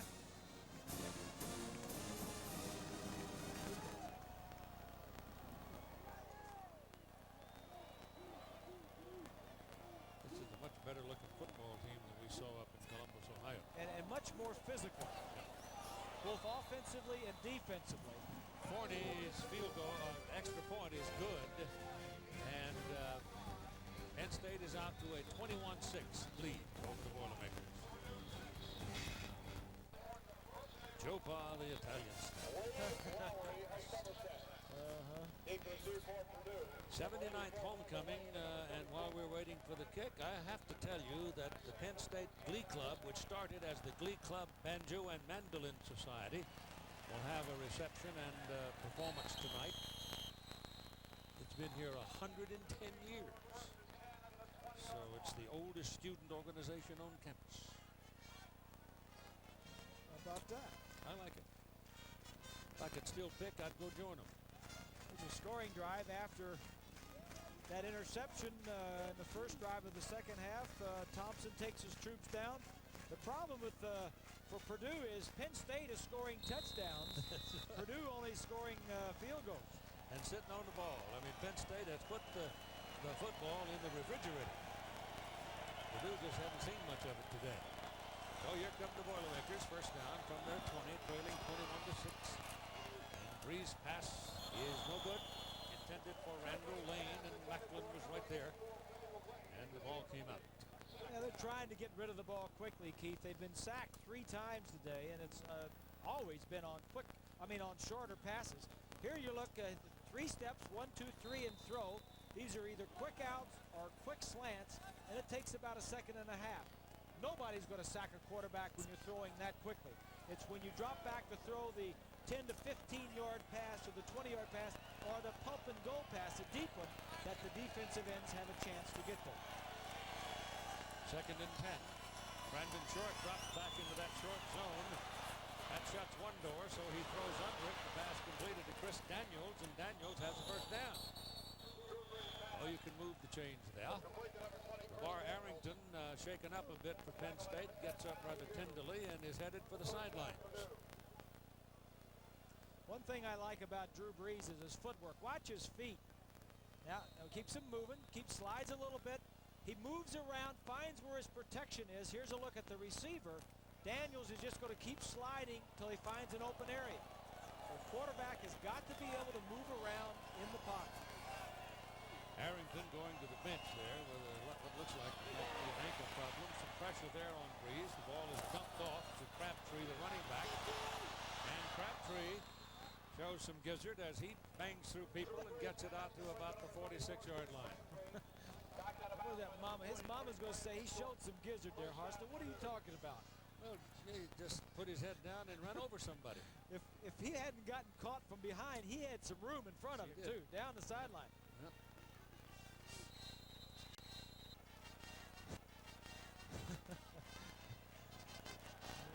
Oh, Wichita, you'll understand that. She knows what that is. I tell you, never learn something every day I come up here with you. 8 minutes and 10 seconds to go in the third quarter. Here comes Crabtree again. At the midfield spot. That's close to 5 yards on the carry. Third. By just 7.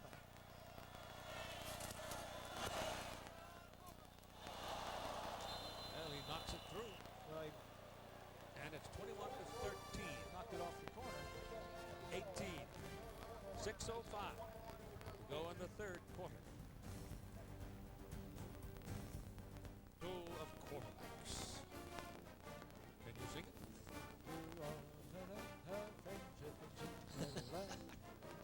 All the hey-ho, everything we sing our songs anew. All the days we. You know, Might have Bob turned on DeMoss. the You got shower. every time you show those quarterbacks, you got to mention the name of Bob DeMoss because all of them came under the tutelage of Bob DeMoss. It is the cradle of quarterbacks, but the mother of astronauts. That's true. Here's the kickoff by Purdue. Down to the 3-yard line for McCool. And the crowd goes, ooh, as there's a horrendous collision at the 22. Here's Swanee. Well, Keith, Purdue set a little bit of history in the Big Ten just by coming into State College. Do you know why? Yes, I do. I know. That's right.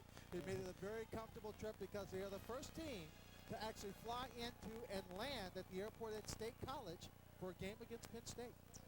Yeah, we were here. That came in on TWA, too. And when Southern Mississippi came in on a TW charter, the guy wouldn't land here because it had been open just the day before, and he was not about to be the first. He didn't want to be the first. That was right. Thank you. 22-yard line, first down. And the Nittany Lions have Cordell Mitchell as the deep man. And the Boilermakers starting to fly around now on defense. That touchdown gave them a little pickup. It's 21 to 13, and we've got 5:45 to play in the third quarter. Purdue had Notre Dame on the ropes with a minute and 21 seconds to play. Yes, and they Breeze did. threw it right down the middle. The ball was tipped up in the air. The Irish Tony Driver intercepted it, and they went down, kicked the field goal, and beat them by a point. It's John Reeves right there. John Reeves used to be the quarterback at Purdue. He started 6 games, and then when Tiller came in, said, I still want to play. They moved him to linebacker. Look at this. There you go. All over. He threw the ball right to Chaffee Fields, and there's a penalty flag back there. And it's going to be on it's on Penn State. Somebody grabbed the face mask on the Penn State side. That's a good play by Fields to get loose, and a good play by Thompson to get it to him because he was under pressure. But Personal foul with the face mask on the offense. Half the distance to the goal. Replay the down.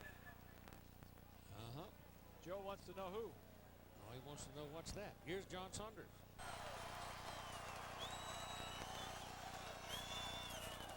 Mitchell. Nothing there. Eric Cole getting up a little tenderly. He may have to come out. The center. Oh, he's still hanging in. They had 3 centers and quarterback fumbles last week, and Joe himself was out there snapping the ball. I'd like to have seen that. I'd like to have seen Joe Pa bent over snapping the ball to his quarterbacks. Well, he used to coach that, and he went back to coaching it this week and says he's going to keep coaching it until they quit doing it. Thompson throws it to Aaron Harris. And Harris has stopped the yard short of the first down. I think right there you see some of the lack of quickness that Aaron Harris used to have. He was, after he catches this ball, he's a little bit slow in making his moves. He doesn't have the quickness in his feet and his legs that he had last year.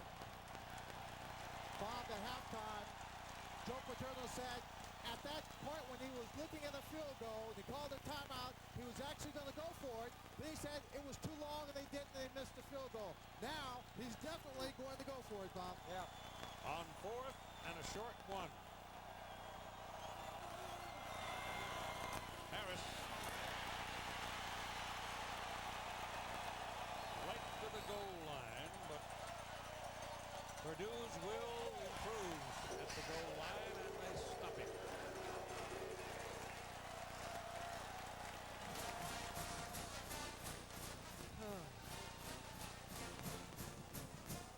Watch 78 Blick. Watch, he's going to come around, and Harris is going to follow right behind him.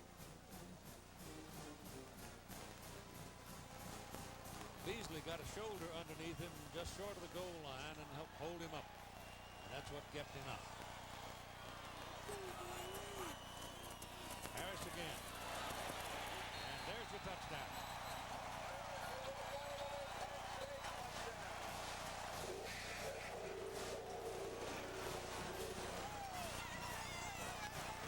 So Aaron Harris slides off the right side and slams it in.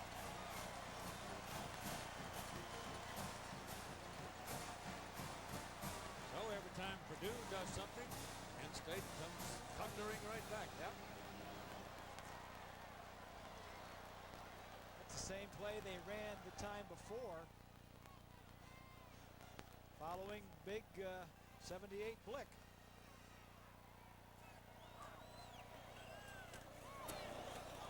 It's good. 2:24 to play in the third quarter, and it's 28-13. Bob's reference to big John Blick. He's 3'14" and 6'6". Blots out the sun some days.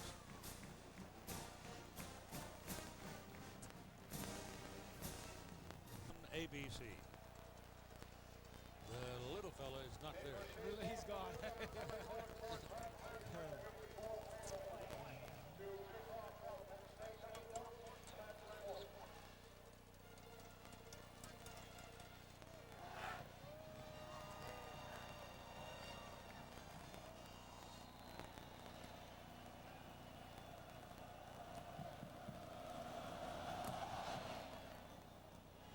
Returnable.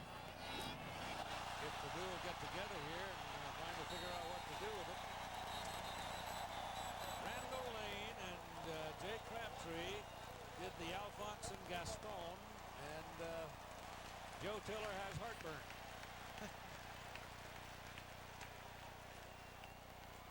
Purdue's ball, first down at their own 1-yard line. This is something that the Banjo and Mandolin Society could score. Well, anything you put to slow motion, you can score. Purdue comes in averaging 31 points per game. A little below that today. They only had 13. Crowd is up.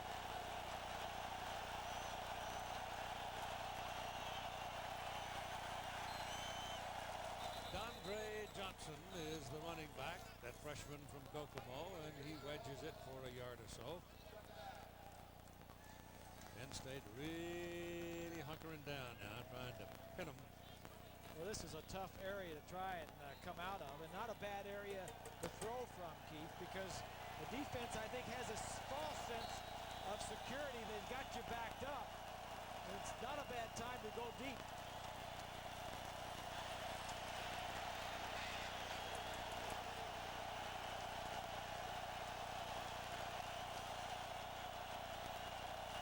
We got single coverage on the outside guys. Pass is thrown underneath to the tight end right in front of Brandon Short. And that's kind of a tough neighborhood to be throwing passes, and Stratton goes down quickly.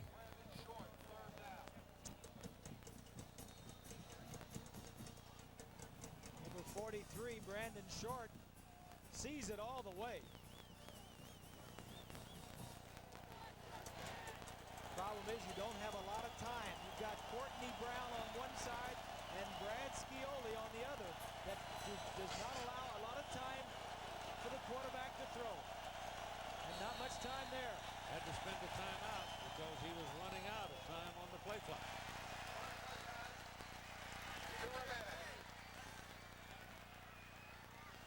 Actually, probably not a bad place to call a timeout. There's LeVar Arrington. He's up walking around and playing again. Next Saturday live at 3:30 Eastern on ABC Sports. College football regional action. Wisconsin, Iowa. UCLA, California. Or the Trojans of Southern California against Oregon, depending on what happens in Pasadena this afternoon. NC State, Virginia. And Texas Tech against Texas A&M. Check your local listings or check with your cable or satellite company for pay-per-view. Well, Keith, we know that Joe Paterno feels that the crowd can have an impact in the game because he told us against Ohio State when they were playing them very well, when they were set up for a kick, they had the kick blocked because one of the players couldn't hear the call, missed the blocking assignment, then the guy from Ohio State comes in, blocks a punt, and they score a touchdown. And he said he was going to pump up the crowd because it may create a mistake on the opponent's team. Keith? I don't, at the moment, think Joe's got a whole lot to worry about. He's got the makings of a real tough bunch of football team down in late November. But there's room in the middle. Deep passes away to the side, and it's caught by Ike Jones, and it's short of a first down at the 10-yard line, and Purdue's going to have to punt it.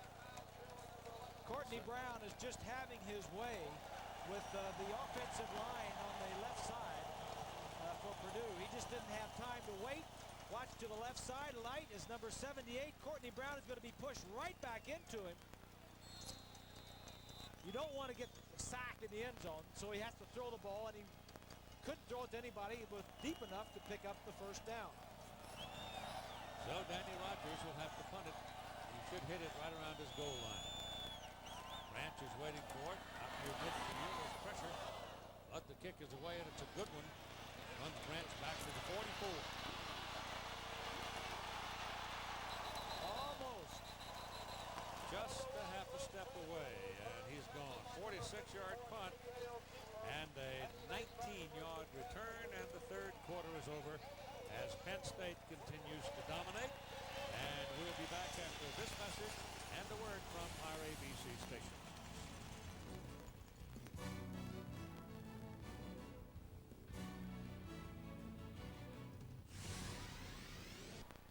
We go to the final quarter of play. Penn State leading 28-13 and in good field position on the Purdue side at the 35-yard line, first down.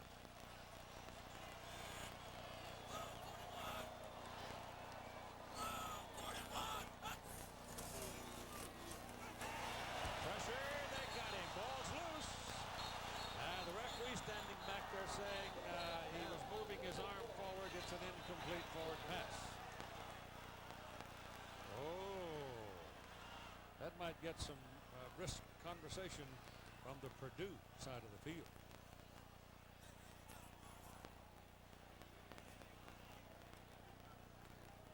Well, Mr. Greasy, what do you say? Well, we'll take a look at it here again. His arm was coming up. Up, but not forward. It wasn't going forward, but it was coming up. That's right. Well, Purdue's got one coming from last week's game. Apology. In the end zone there where the ball was they said it was an interception. It wasn't against the offense of the Boilermakers. Second down and 10. Mitchell dancing around, and Cordell finds a little daylight and makes something out of nothing. He got 5 yards or close to it. And I'll bet you John Saunders has got some view. I wish you could see it. Third down and 5.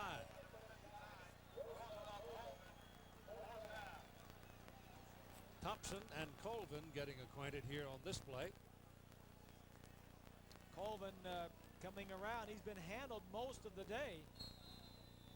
What's that, his second sack of the day, Colvin? Second, I believe so. So on 3rd and 5, he gets the sack. And here's the first punt of the day for Penn State's Pat Pigeon on 4th down and about 13. Spins it up into the air, trying to kill it deep. It's a tail dragger that dives out of bounds at the 6-yard line.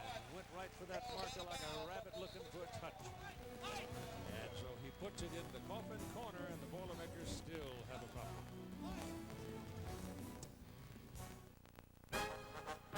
There's the score. this set of numbers for Drew Brees also quite revealing. If you compare them with the other games of the year. He just simply hasn't had the ball there. Yeah, and Penn State defensively say all you got is 13 points on the board. Good numbers, but no production.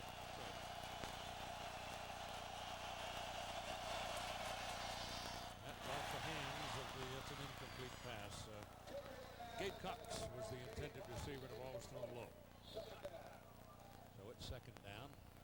And you see now, at this point, you're going into the fourth quarter. He's been involved in every play. And thrown the ball, 38 times. Yep. He's made 150 decisions. Yep. And a lot of decisions, but got to be tight. Yeah, and maybe if he's not going well, maybe things aren't going too well. It's not easy. It's tough out there against a good defense.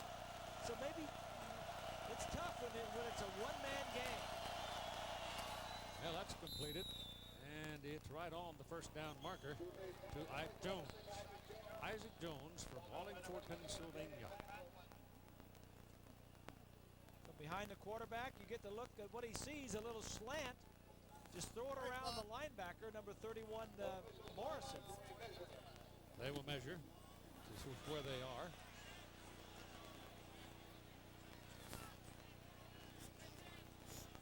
And they are. First down.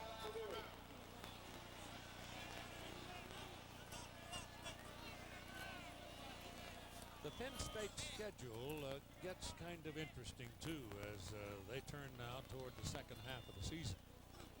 Because they got some tough nuts coming up. Well, and all their tough ones are on the road. Ohio State. And the tough ones are on the road. Yep. And in full weather.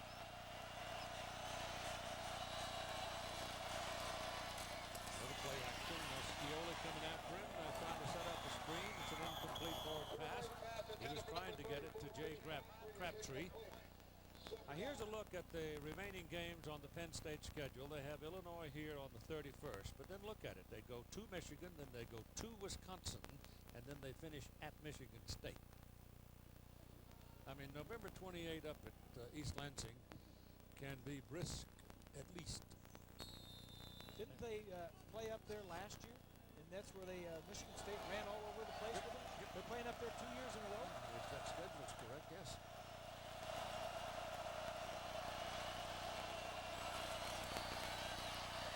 That ball is tipped off the line of scrimmage.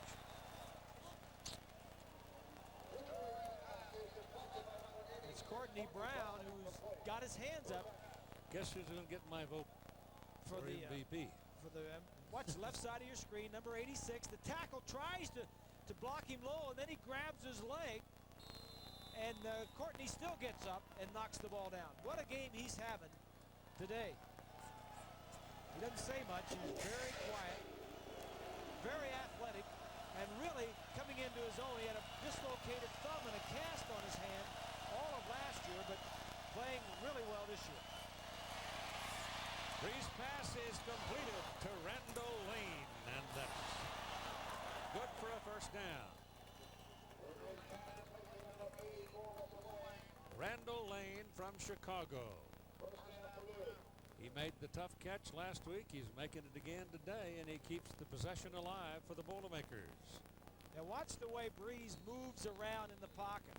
He should have thrown it there. Now he slides it right, finds out where he's got some time. I really like the pocket presence and the quickness, the arm quickness. Well, from the 35 on first down, the slant, it's incomplete. Lane again. This is a fun offense, Keith, and it's fun not only for Brees and the receivers, but it's fun for a defense. The defensive backs, they enjoy playing this kind because it's like a passing drill. I like to intercept balls, and the defensive line enjoys it because, hey, they get to try and sack the quarterback. Yeah, but along about this time, with 10 minutes to play in the game or so, and you've been out there all afternoon, you feel like you're carrying 400 pounds in your hip pocket. Well, they're young, though, Hoss. Well, that's true.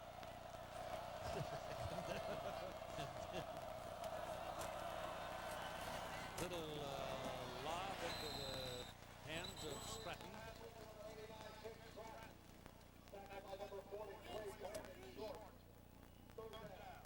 Back to quick passing. Most of Purdue's throws, I would say like 75 or 80% of them are three-step and drops and throw. Ain't nobody going to get you yet. It's when you drop back and throw the intermediate or the deep balls that this offensive line is having trouble blocking Courtney Brown. So it is third and call it 6.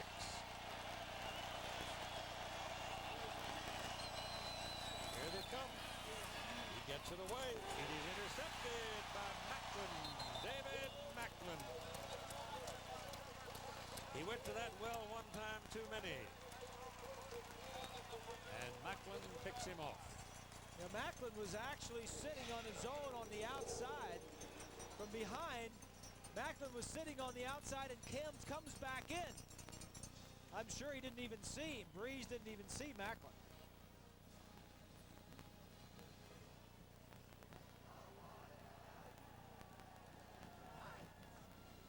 Macklin's a good player. With the first interception today? Yep.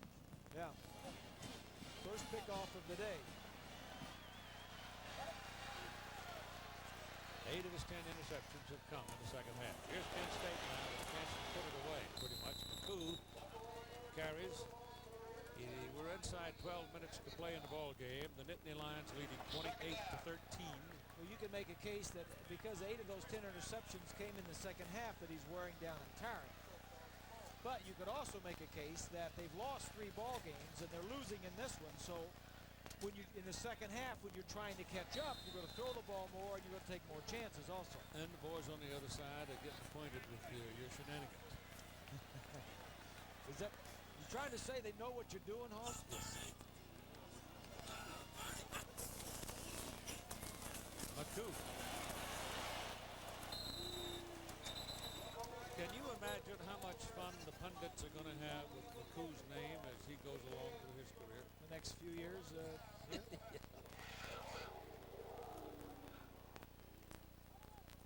And it probably won't bother old Eric at all. He'll just keep on running. Running and running. He's had a big day. He had some 77 yards on that one bolt. Yeah. Look at the hog. Ooh, a pig. Show it. Undefeated. Beat South Carolina. Yeah, everybody was worried about that one. They thought they were going over there into a big upset.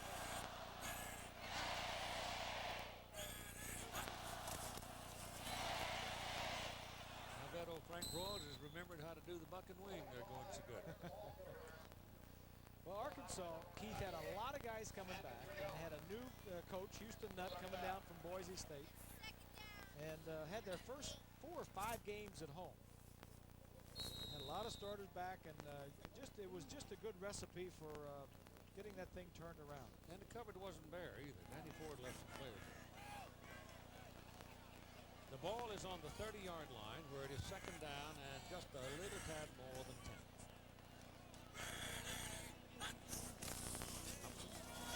Mitchell.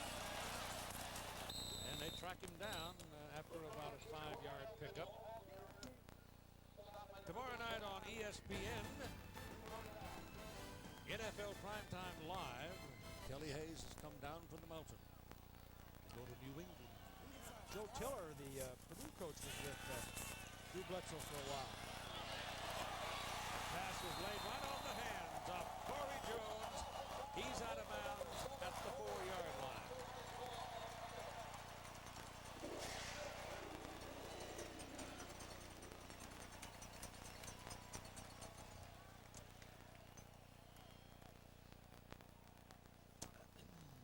There's Jones.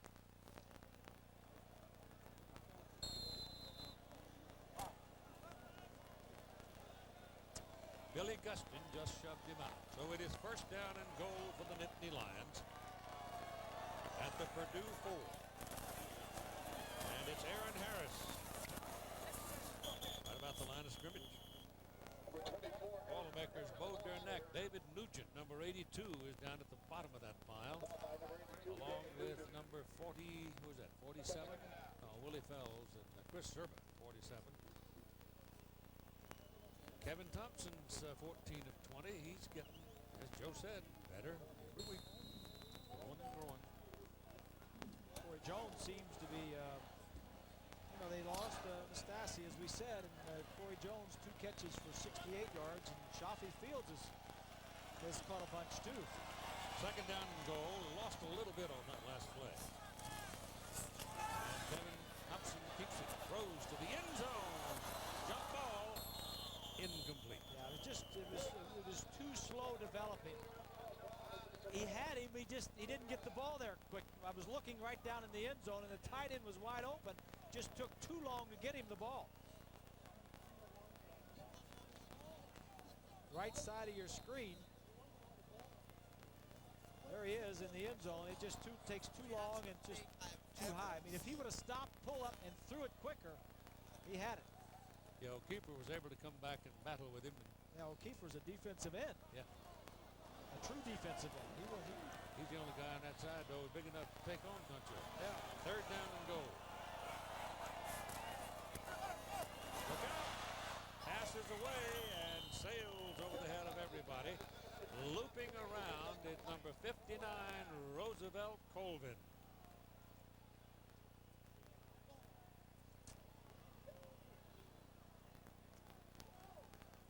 Colvin's going to come in from behind.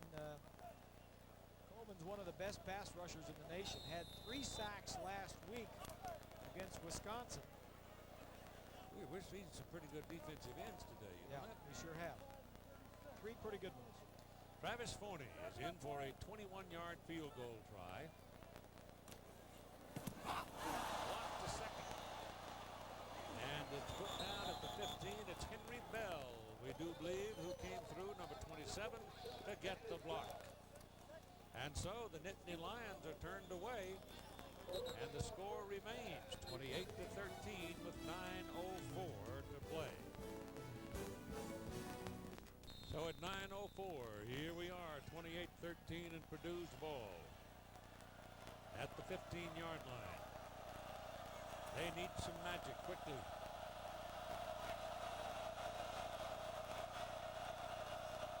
Four wideouts. Breeze pass to Daniels. He caught it for about 4 yards on it. We go to John Saunders. Wow, wow. And everybody thought Michigan State, when they went out to play the Oregon Ducks early in the season, we said something about that. But then, you know, time will tell whether or not Oregon was a good football team. They are, obviously. Breeze lets it go underneath. Daniels, he's got to get a first down, and trapped him at the 20, and he won't get it. It's going to bring up third down and 5 for Purdue. I think that's one of the pivotal games of the entire season right there, because UCLA is sitting in second place in this poll. Yep. And if they fall out, it's wide open. Well, you know, I think a lot of teams have, Tennessee, though, I was going to say a lot of teams have tough games ahead. Tennessee's got a layup for the SEC championship. Exactly, that's what I was going to say. Except for Tennessee, most teams have some difficult games and will have a good chance of losing a game. Isaac Jones made that catch, made the first down, keeps the drive alive for the Boilers. 8:17 to play in the ball game.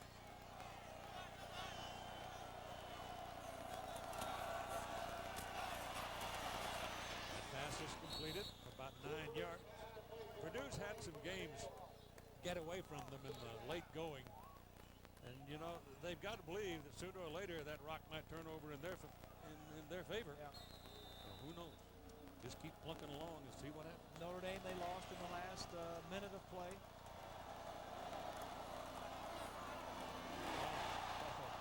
Oh, my goodness. Anthony King had the ball thrown right to him, and he didn't hold it. Jerry's troops came in with 8 interceptions on the year. That ball was right in his hands. Wow. Just didn't see him. King slid out from the inside. It was his own coverage and just didn't see him slide all the way out to the outside. That would have been a door slam. Yes, sir. Third and about a foot. And they got the first down as they wedge it out across the 45 to the 47. At the conclusion of the game, we'll select the Chevrolet Most Valuable Player for each team. recognizing those, Chevrolet will make a contribution. And they ruled it a fumble.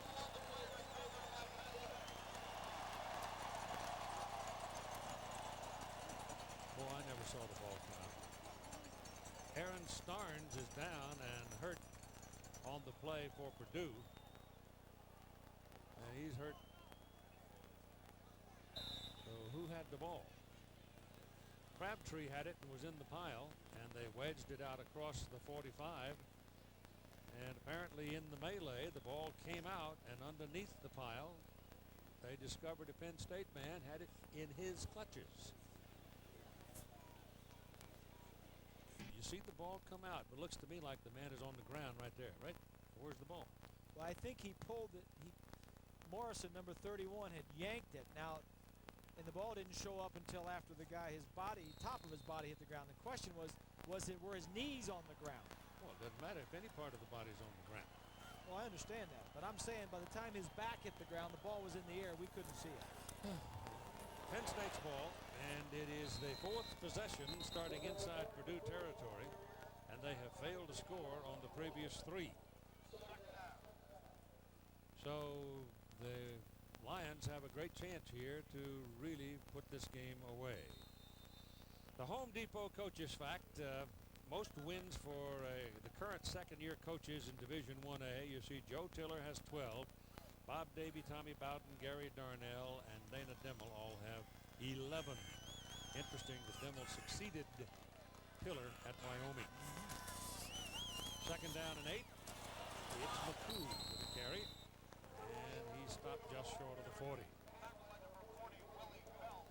In case you missed it, Oregon has gone to a 31-24 lead over UCLA in the 4th quarter. Tiller came to Purdue, Keith, turned the program around immediately. He says this is no long-term program. He came in, and the first year went 9-3. They had lost 11 of the 12 seasons before that. They had losing season. He turned around in 1 year. Third down, a short 3 for the Lions. And McCoo gets just about the marker, gets a solid lick from Reeves, but I think his forward momentum will get him the first down. It's close enough, however, for the change. Well, I never saw that fumble in that melee. I don't think anybody can see it. But it came out in the pile. Yeah, we couldn't see it. UCLA has come back to tie 31-31 against Oregon. It is the first down. This is Penn State scoring drives. Look at the yards column. 96, 80, 82, and 78. And just recently they've had the ball. They've started off on the Purdue 35-yard line and had to punt, and 42-yard line, and didn't get anything out of it. So first down for the Lions at the Purdue 38 now. They stay with the ground game as McCoo is stopped just about the line of scrimmage at 5:50 to play in the ball game. And here's John. I wonder what it's like to have a good game like that. Yes, we did. Yes, we did. Second down and 10. McCoo. Oh, Eric's had enough work today. He may get up in the morning and be 10 pounds heavier and a foot taller. Well, there's been some good running backs at Penn State down through the years. And here's a look at them. The last 2 I know of, maybe the last 3 were first-round draft choices. And there's a bunch of first-round draft choices and a Heisman Trophy in there. 5:09 to play in the ball game, and the lights are on in Happy Valley. 28-13, and the shadows are gone. It's now dark in the heartland of Pennsylvania. And it's third down and 10 for the Nittany Lions. They lead 28-13. And Purdue just hanging in, and hanging on. Thompson back. Rolls away from the pressure. Throws on the number number to Chuffy Fields. And Chuffy going right to the sidelines, hauls it out of bounds, and picks up a first down. Fran Ganner calling a little dash, get outside the pocket, and then gives him the next play face to face. 15 of 23, 196 yards and a touchdown now for Kevin Thompson.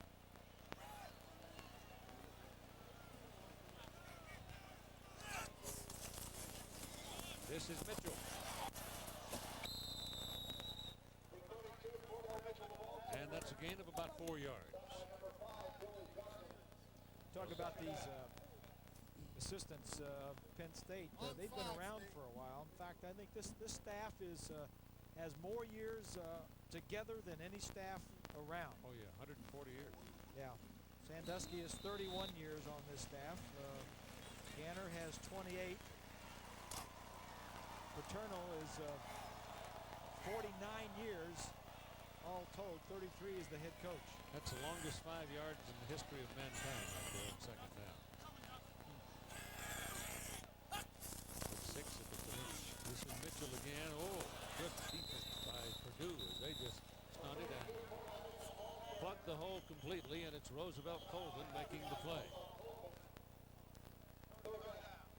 So the loss is back to the 25, and it's going to be third down and basically 10. And you know, Keith, talking about coaching staffs, Tiller told me that one of the big things that helped him turn around the Purdue program so quickly was that his entire staff came intact from Wyoming, so he didn't have to coach the coaches. They knew his system already. Secondly, the seniors really bought into the program, and they just said, hey, let's go out and have fun. But it was the staff that was intact. That means a lot. Timeout, Penn State.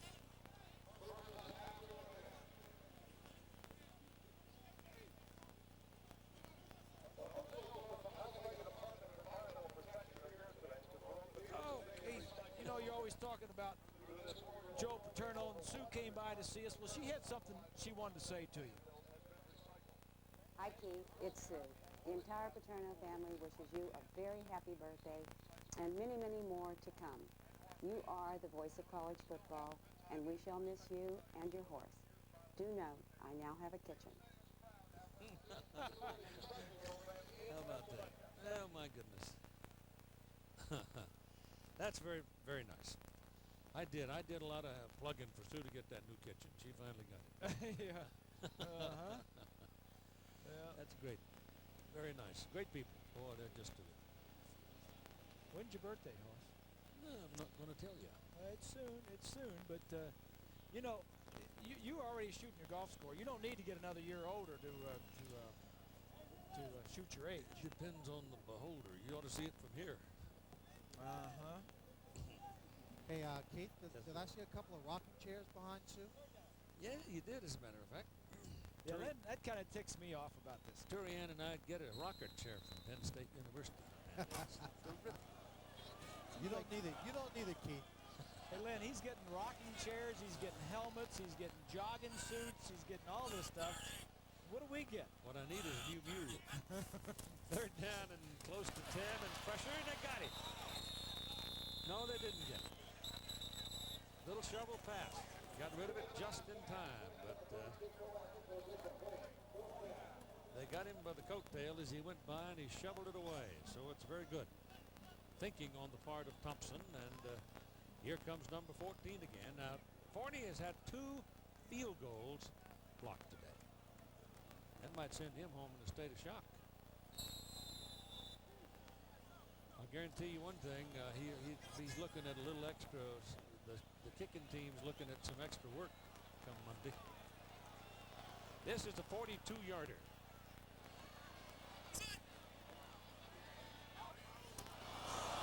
Penalty flags all over the place. Travis gets this one away, and he missed it.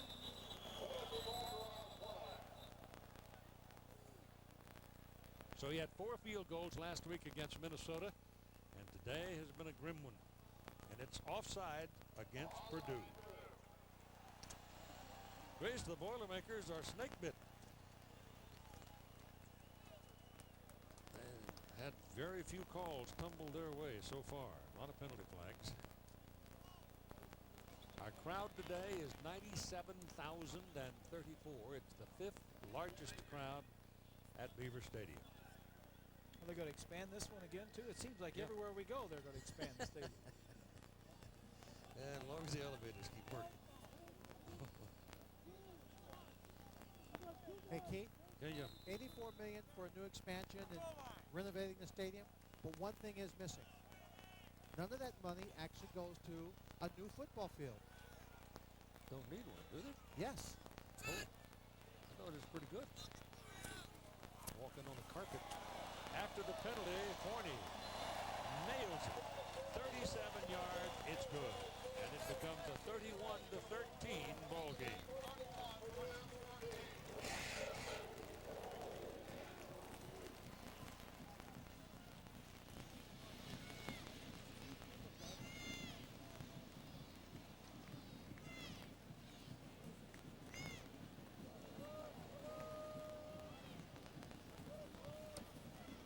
Keith, you know we've been kind of following Drew Brees most of the day in one-man gang.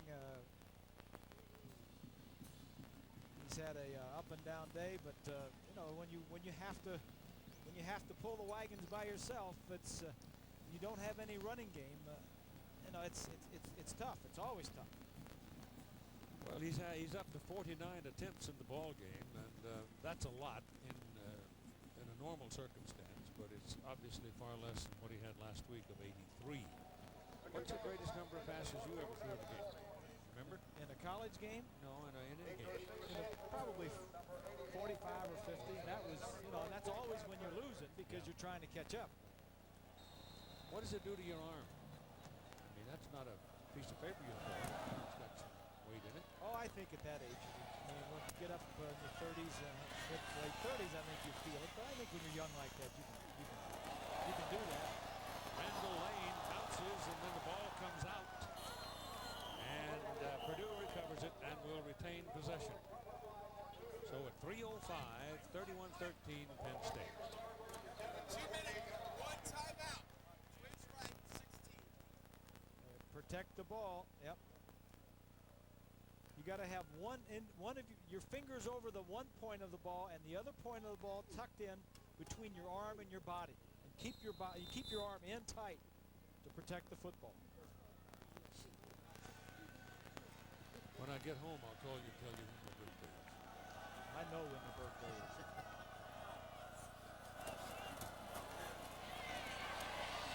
Down the middle, man's wide open.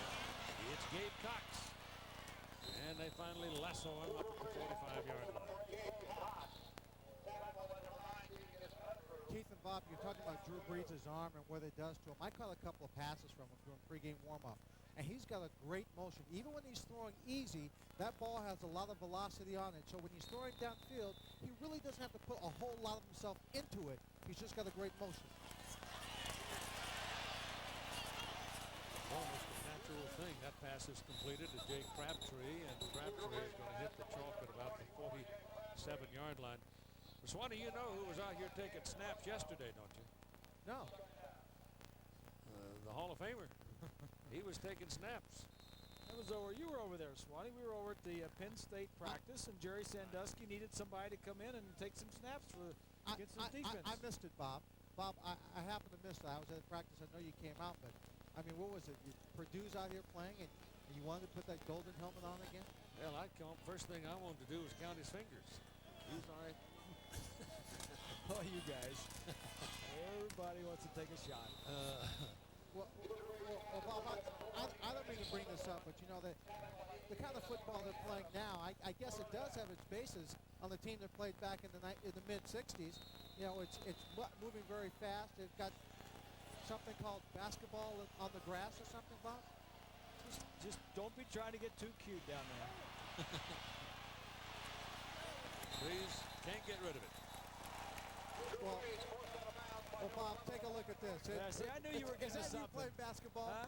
Is that a crew cut? Is that you, Bob? Could you play some hoops? Hey, I was on the hoops team. Ask Cassie Russell.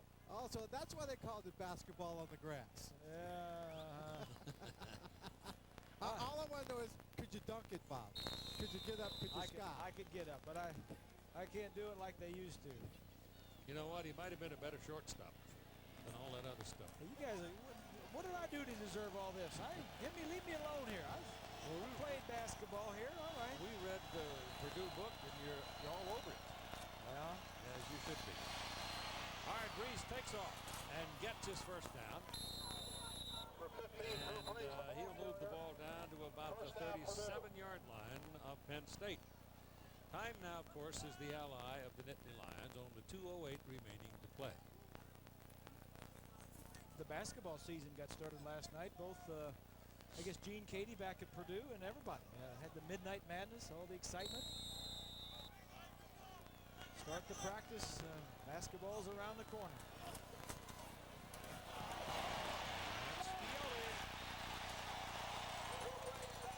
Brad Scioli, 6'3", 267.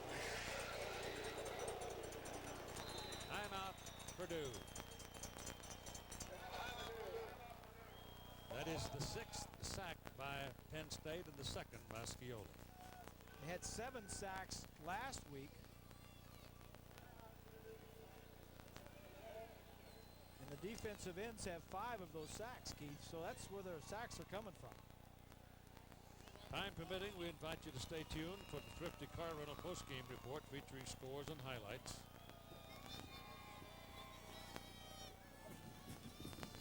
We'll have scores, highlights, and there's still they may still be playing long into after supper out there in Pasadena. We last heard it was even. Penn State rolling along now. They're going to go to 5-1. But remember, we told you earlier that that graphic we put up showed them at Michigan State. That's wrong. The Michigan State game to end the season is here. Yeah. Not up there. Yeah, Right up there last year. Yeah, that was the one where they had Penn State had so much yards. I think over 500 yards rushing. Michigan State, yeah. Yeah, Michigan State had 2 guys, 2 different players with over 200 yards. I think that was also a stimulating factor in the resurgence of the Lions this year because they rooted about that. Joe and Jerry Sandusky. You know, when it's the last season of game of the season and you can't do anything about it till the next season, you think about it a lot in the off season. Inside 2 minutes now. Breeze running around trying to find room. Dumps it. Here's a bit of a screen to Crabtree. And now there are penalty flags on the field.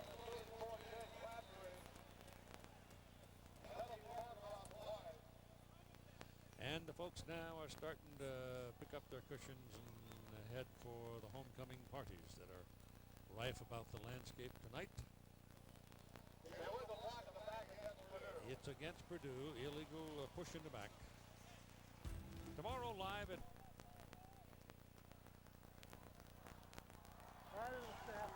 False start on the offense. 5-yard penalty. So it's a dead ball foul, a false start by the offense. And that'll back them up 5 yards, and they'll go from 4th and 7 to 4th and about 12, 11 to 12.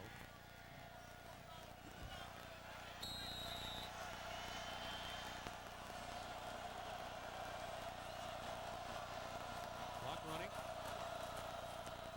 Breeze goes in the middle. It's Daniel for a first down, and that'll stop your clock down at the 25-yard line. Our Chevrolet most valuable players of the game are Drew Brees, the quarterback for the Purdue Boilermakers, and Courtney Brown, the defensive end for Penn State. 7 tackles and 3 sacks, and a dominating performance by Courtney Brown and his defensive folks. And Brees goes to the end zone. Incomplete. Sean Lee spoiled it at the last millisecond for Gabe Cox. Gabe Cox was running under the ball and reaching for it, and suddenly Lee knocked it away. Well, that's the problem when you pump. You try and fool the defensive back on the coverage guy, but the safety pulls toward the receiver also. So when you try to hold the defensive back on the receiver, the other guy's coming with the fake.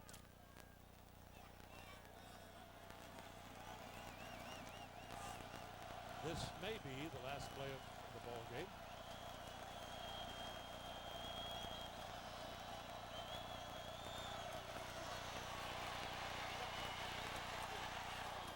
He got it, and it complete to Lane, and Lane is wrestled down at about the 10, and there are 2 ticks remaining on the clock. 2 seconds. Watch this. He's going to down the ball, and there ain't going to be no time. This is what we did at the Rose Bowl last year, wasn't it? You don't know if it's 2 seconds. You don't. It may be 1 and a fraction. Now, it's the same thing that happened, and it didn't work here either. Yeah. The game is over. So, the Nittany Lions of Penn State beat the Boilermakers of Purdue by a score of 31-13.